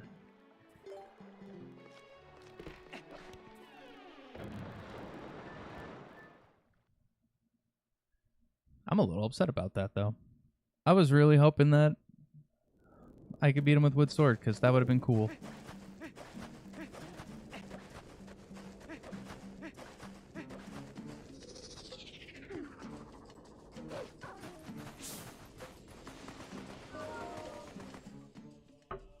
I mean, it would have definitely been annoying, but... Nice.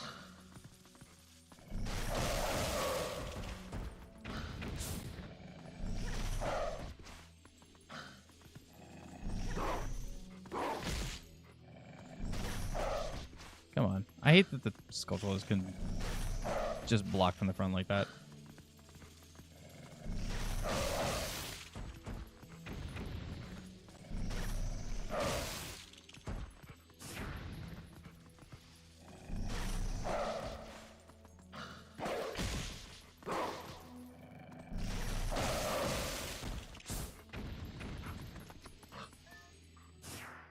There we go.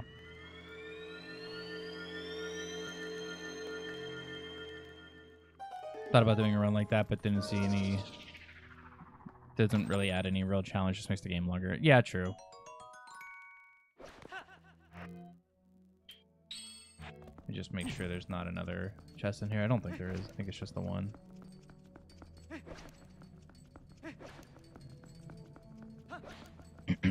Yeah. Yeah, and the game alone is already long, yeah. Yeah, artificial difficulty right there. See, that's why I like Ocarina of Time so much, because if I want to use the Deku Stick, it's harder in the sense of you have to be more careful with it, but it actually still does good damage. Bug. There's a bug back here, right? Actually, I think bugs are only at night. I'm going to make it night. Huh?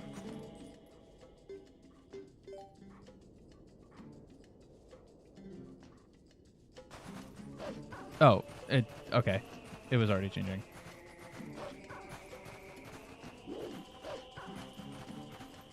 I literally thought it wouldn't let me do the custom feature, and I was going to be a little upset. All right, I don't need this Poe. I'm just going to ignore him. All right, the bug's not back here.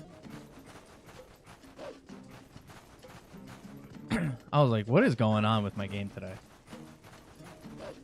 Like, that's too many. That would be way too many issues to have.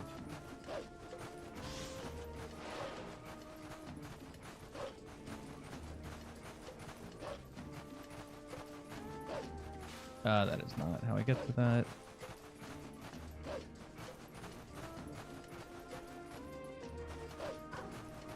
Wait, I heard the thing. I don't remember where the golden bug is.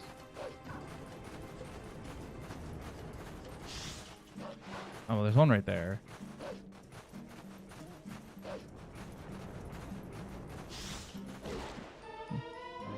Bow, finally.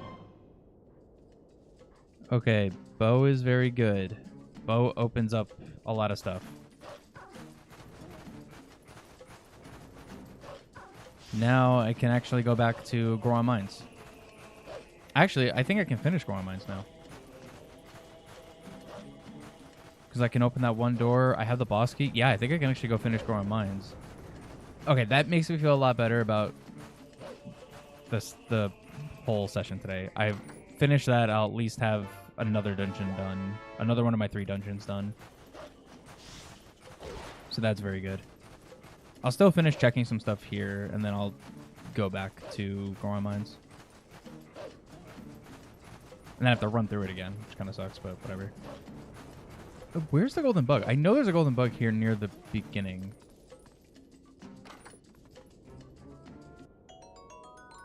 Like, the second one I thought was back here somewhere.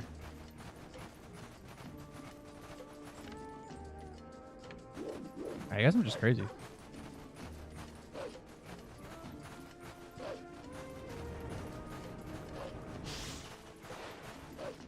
Yeah, amazing find. I think there's 3 bows in this too, same as Ocarina, so I'm actually a little surprised it took that long to find one. I mean, I guess same with sword. There's 5 swords.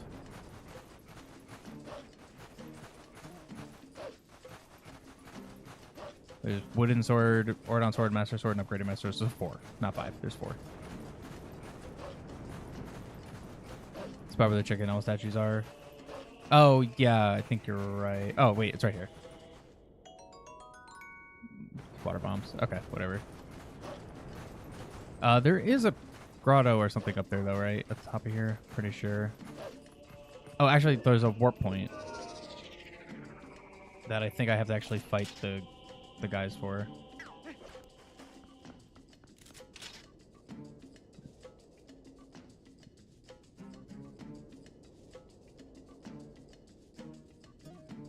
Huh?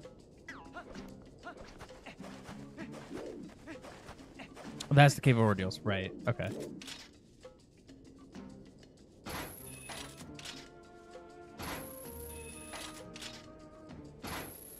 Oh my god, grab it.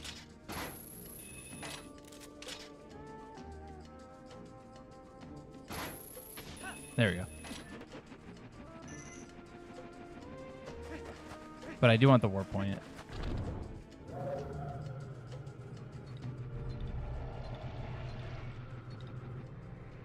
I can hear the Poe.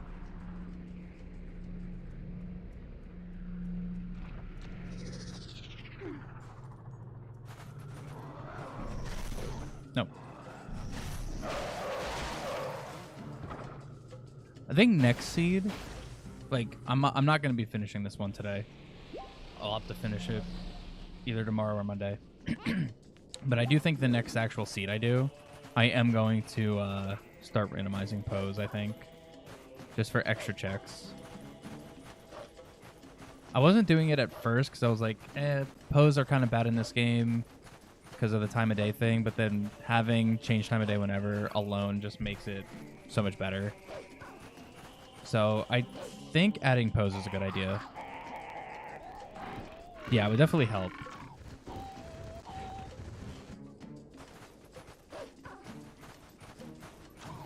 I need to steal one of these things because there's like 3 chests here. Or 2 chests? Nice.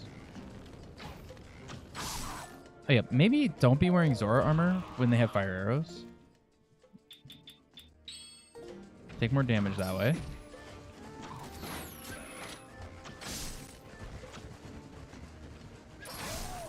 Oh, alright, cool. A little 180 shot there. No, get up.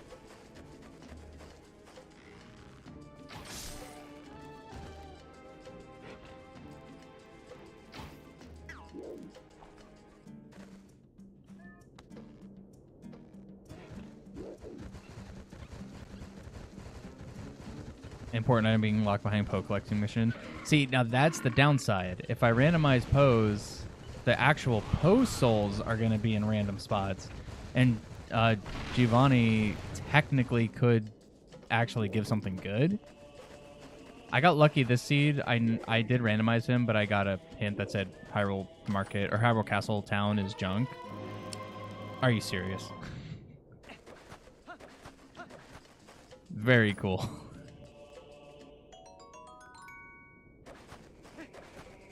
All right. Desert is very good. And Beetle. Nobody cares. All right, never marked wooden sword. Nope, not master sword. I forgot. It's progressive there. And Beetle. That one. All right. Do I want to continue going on in here right now? Yeah, Agatha's checks are randomized, but because she's in Market or in Castletown, I know all of them are junk.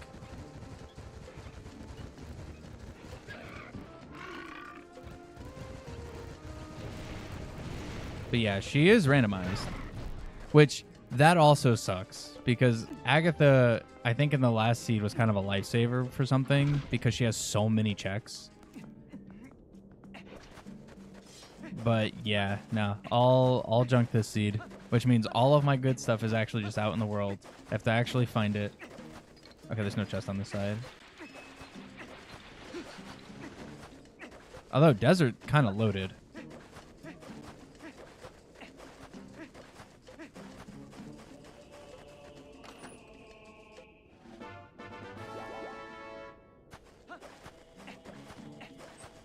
All right, well, I'm glad I got a real sword before going to Goron Mines to fight that boss. Because now that I think about it, I'm curious on what other bosses wood sword just doesn't work on. Also, why am I not using spinner?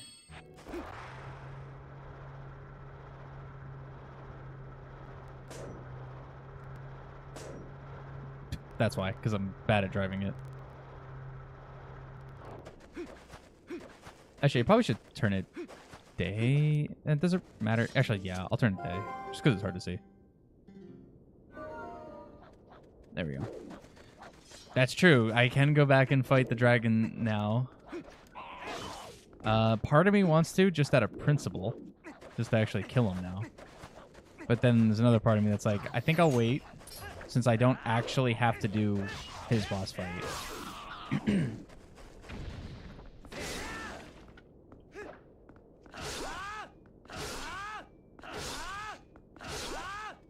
Oh my god, imagine breaking this with wood swords still. Stag beetle. Not important. Dude, I have so much money. I should just be like wearing magic armor just cuz. I mean, I have plenty of health though, so. Back for real this time. All right, Owen. Welcome back. You're rolling around at the speed of sound, yeah.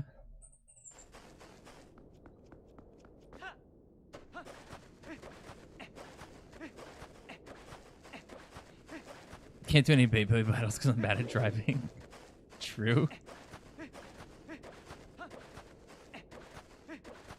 Even in real life, I'd be a much better driver if I just had spinner. I'm not gonna lie. Just give me spinner to get around. Okay, I don't think I want to enter Arbiter's Grounds. I do not think Arbiter's Ground is worth it right now. I mean, there's some easy checks, but I don't think it's super worth. I'm just gonna get this and then probably go beat Goron Mines.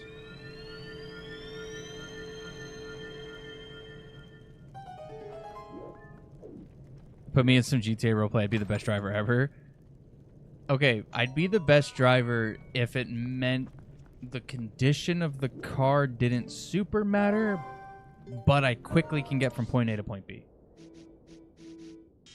I will put it that way. Because my car is going to be a little rough, but I will get there before you. Because roads are optional.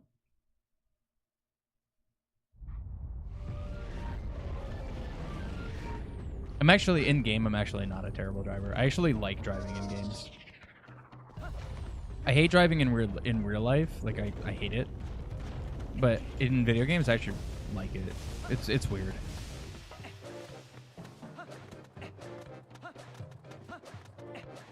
In real life, it's just stressful to me.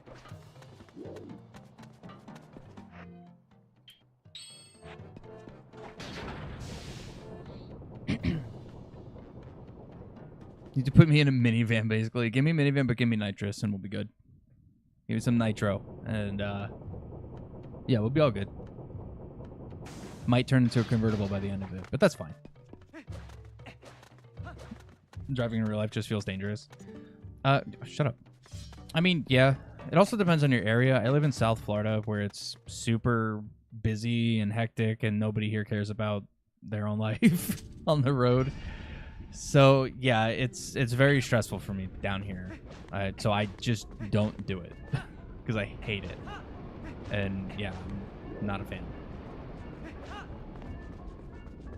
But out in like the countryside, no big deal.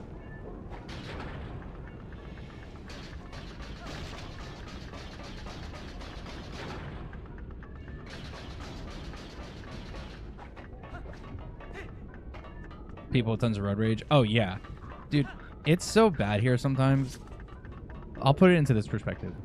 People get genuine road rage in the supermarket with carts,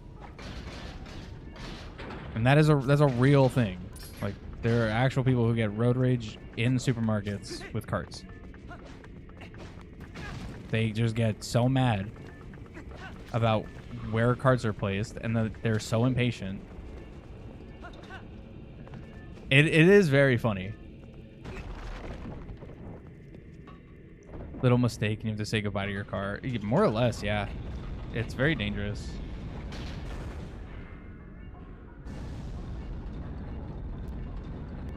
That's why, like, and this is going to sound really funny, because technicality-wise, it's actually more dangerous. But bikes, both, like I have a mountain bike that I use to get around most of the time, and then also motorcycles, I weirdly feel safer with, because I feel like I'm in better control. I don't know if that makes any sense. but I feel like I have better control over it. Like I ride my bike most places than I do like use a car. Like I will ride my bike everywhere all day. And I feel so much safer because I just feel like I have better control. I'm taking up less space. Like, there's just less for me to be mindful of when it comes to my positioning, like, with where I'm at. So, I mean, that's just my mentality, though. And that's just how it works for me. Did that not hit? Incredible.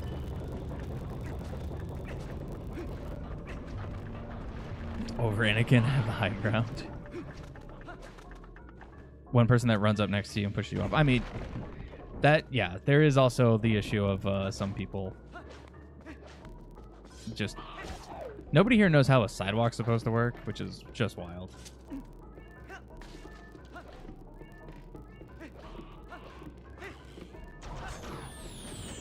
Alright, it was this way, right? Yes? Yeah, past the boss room, yeah. Or the mini boss room, I should say.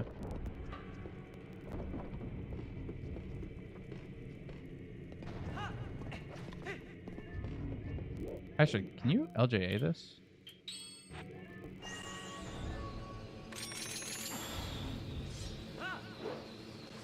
That was terrible, LJA. I think I was too close or too far from the ledge.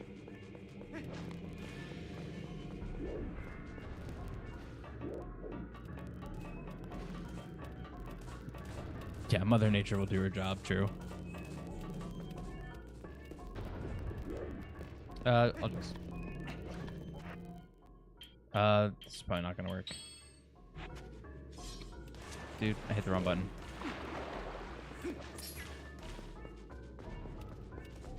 YouTube took away your comment. Did it?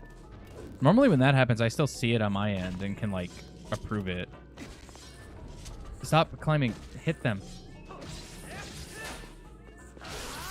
There we go. Yeah, normally on my end, it'll say, like, oh, comment, whatever. I can approve or just keep it going. But, yeah, I don't see it anymore. Oh, there was a comment before you said Mother Nature will do her job. Oh, yeah, okay, then it definitely took that.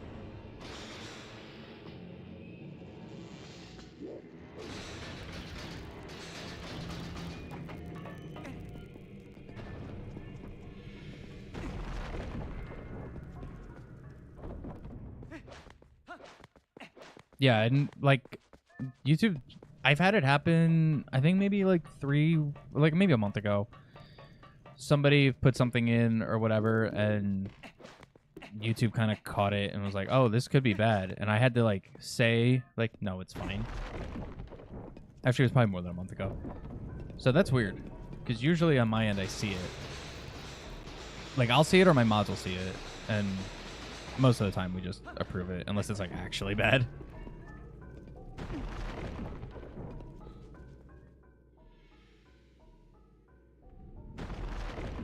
But surprisingly, haven't really had much of that. I'm not gonna lie. Been a little bit of questionable individuals, but not as much. What are my banned words if I have that set up in YouTube Studio? I think I do, but it's super minimal. It's like what you would expect. It's like incredibly minimal for like banned words. I don't have like really anything in there, just like super extreme stuff.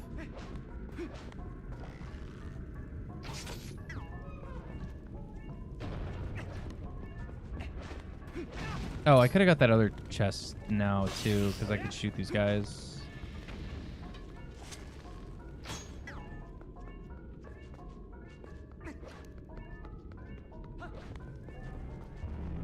There we go.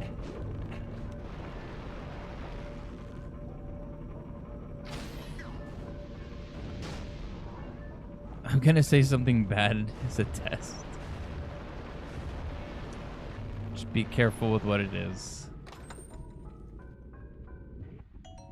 Because there are like obvious things that they will get got.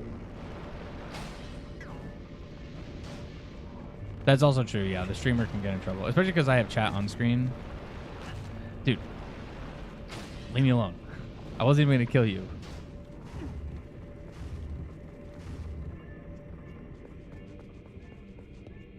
Although YouTube's actually been pretty cool with me when it comes to like stuff like that. I haven't had any super severe issues.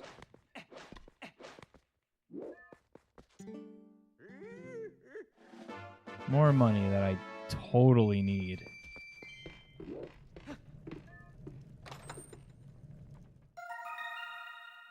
Ant.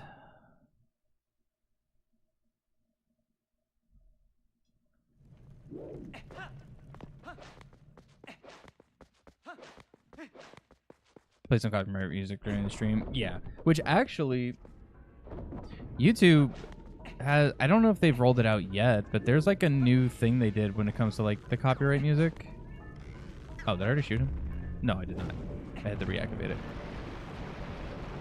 That now like if there's copyright music, there's apparently a way to like, they have like this tool that will extract it basically from your VOD, but not remove anything else.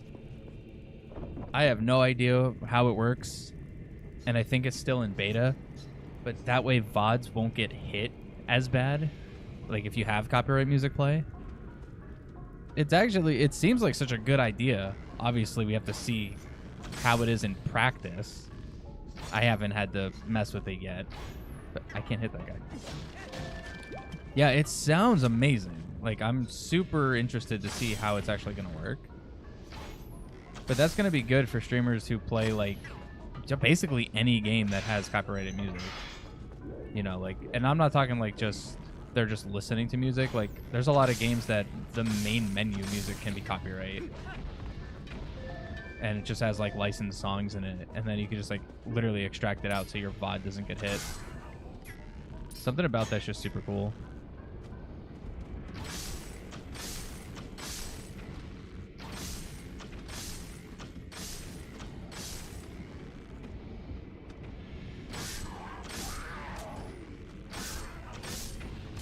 No, missed the third one.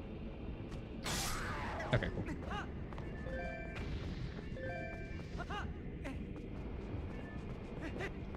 Why not just go back to old YouTube? Oh yeah, where you could just say like you don't own it.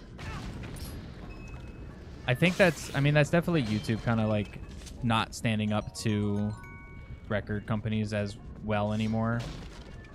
And just kind of got pushed around by them, I think. But yeah, no, I agree. It really should just be like that.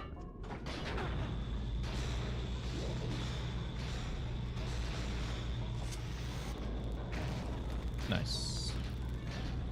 Did I see anything? I did not actually. So yeah, if you type something, yeah, I didn't see anything.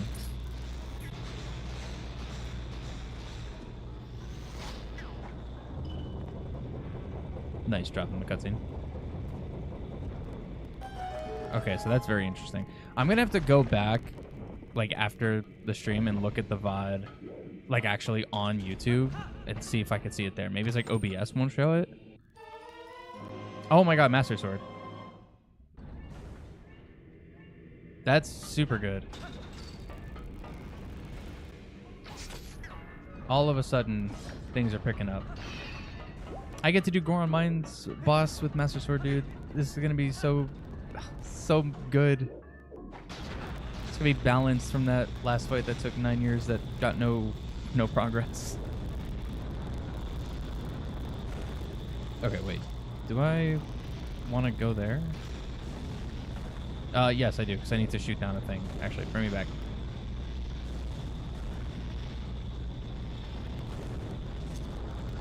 Look up how to do it. Okay, yeah, I'll check that. If work is slow today, I'll probably do that.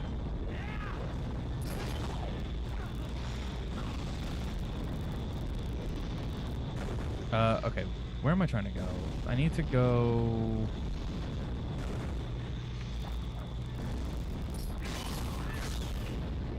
I need these enemies dead so I can look around for a sec, because I don't remember.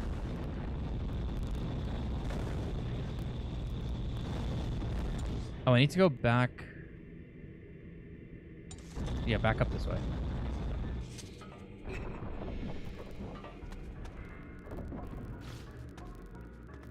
Yeah, don't say, like, don't go too crazy, because, yeah, you don't want to get shadow bans, because that is a thing that, yeah, you can get shadow banned from YouTube where, like, you won't show up in chat or something. I don't remember exactly how they do it. But, yeah, you don't want an issue with your account or anything.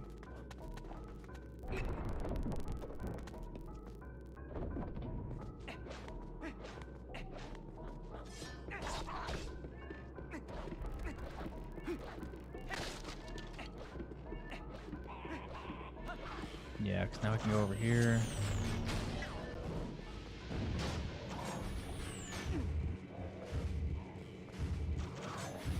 Yeah, it goes for any chat, yeah. Yeah, so you didn't say anything too bad. Okay, because here's the thing too. It's also possible it's not even YouTube. It could be something in Stream Elements. I'm pretty sure I have Stream Elements to be set up pretty, like, minimal when it comes to that stuff. But it also could be a Stream Elements thing. But I feel like I would still see that. So I'm not 100% sure. I'm going to go through all of it. I'll go through all of the settings and the security stuff today and see what may be causing that, because some kind of bug that's been going on for a long time now. YouTube has not bothered to fix it. Oh, interesting. Okay. I mean, that makes sense. I can't say I'm really surprised there.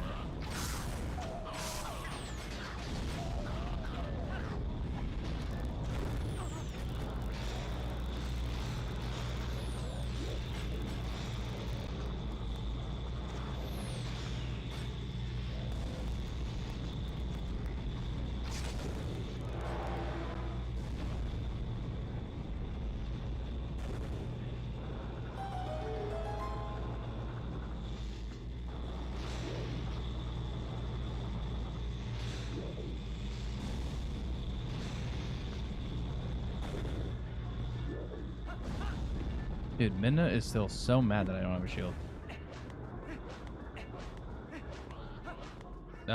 Where's this chest? It is down below, right? Is it? No, it's up there.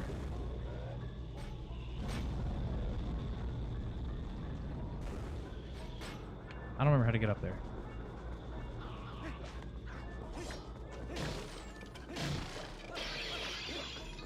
Very.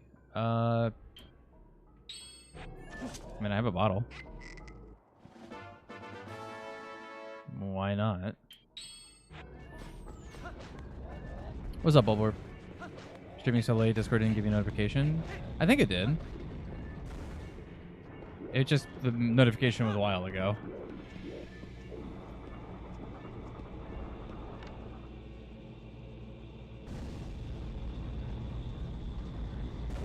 Okay, I'll come back for that later. I want to beat the dungeon before I have to end today.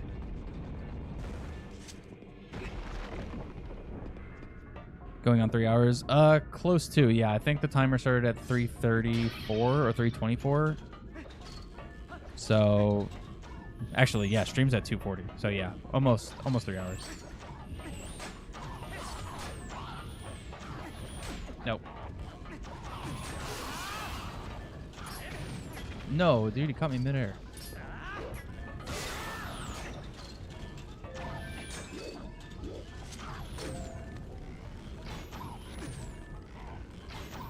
Oh my god.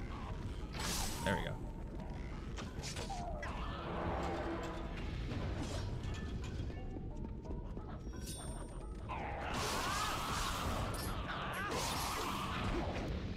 Oh my god, Master Sword's so good. I get hit by the one guy.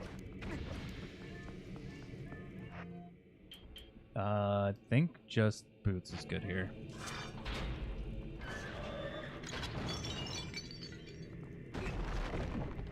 Just arrow spam, nothing else. Yeah. Bulborb emote in Discord. Eventually.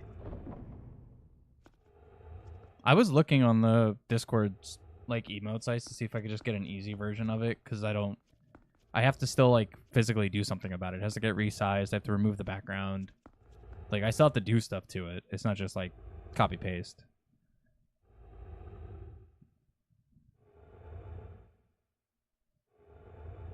Yeah, actually, I'm curious on how many hits this is going to take now, because now I have the stronger sword for this boss. How many emotes do I have at this point? I think on YouTube and Twitch, there's 4 or 5, if I remember correctly. And then on Discord, just a bunch, because I just have like a bunch of random ones. Because Discord just makes it nice and easy to just have emotes.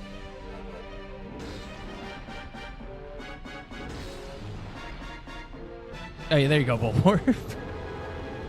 Cool. So 5. Okay.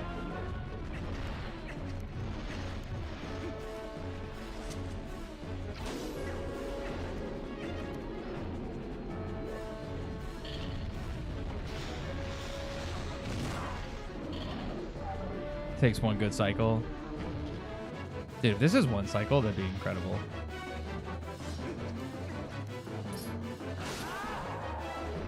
Okay, 1 spin attack is instantly broke it, so that's pretty good. I forgot. I think you have to actually do 1 cycle, or you have to actually do it this way because you need the finish to be prompt. Grab it, Link.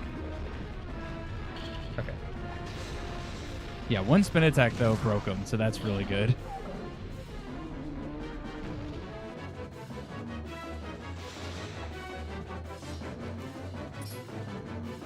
Okay, no, it's just jump attack. All right, so it's not going to be instant.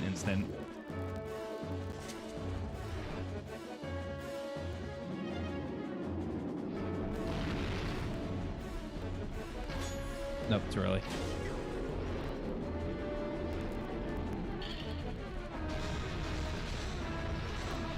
Jamboree is out. Yeah, Jamboree came out today.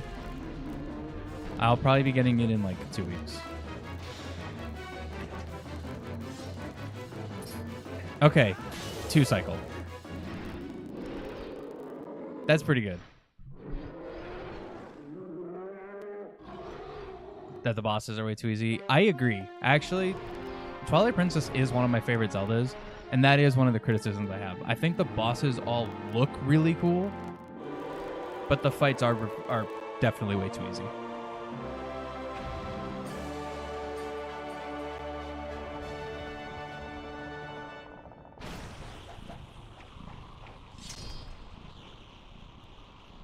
All right, so now to finish the seed, what I need is the Dominion Rod and to go beat Temple of Time. And 1 more Master Sword upgrade. Or Sword upgrade.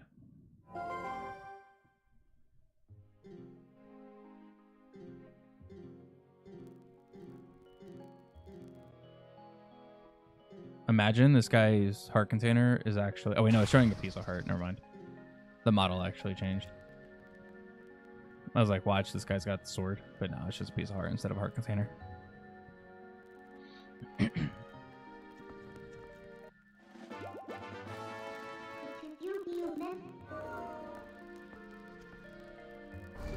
Be the giant Yeti? No, I did not be... I didn't do the Blizzetto fight because I need ball and chain.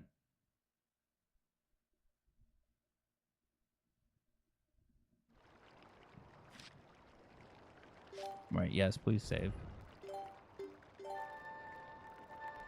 Yeah, I haven't found ball and chain, which sucks. Ball and chain early is super good.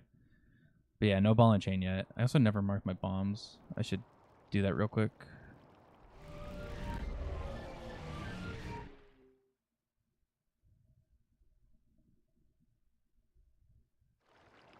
Alright, so what I'm going to do, because I do have work today, I'll end here. This is a good spot to end it.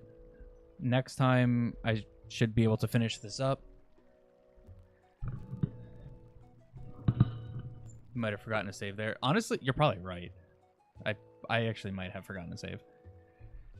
But yeah, I'm going to end here because I do have to get ready for work later today and get stuff prepped for that. You just came at the end. Yeah, you pulled an Owen, Bulborb. But okay, so today started out super slow and rough with finding stuff, and then all of a sudden at the end there, one of our 3 dungeons that we need is beat. We already got Master Sword now. We just need one more sword upgrade and Dominion Rod, and I think that's go mode. How required is a shield? I actually don't think a shield is gonna be super required, because I can use the fishing rod at Ganon. So yeah, I need Dominion Rod and Master Sword, and that's gonna be that's go mode. Wow, that's crazy. Okay. So yeah, that'll be... I might actually just continue this tomorrow, and I'll push the playthrough to next week, because I feel like I should be able to finish it in like 2 hours tomorrow. So yeah, I'll continue this tomorrow, and we'll wrap it up. Yeah, you don't really need a shield. Yeah, it's true. But yeah, anyway, guys, thanks for coming out. Hope you had fun. Hope you enjoyed. And I will see you guys tomorrow around the same time, 9 a.m. Eastern time. And we'll wrap this up. All right. See you guys.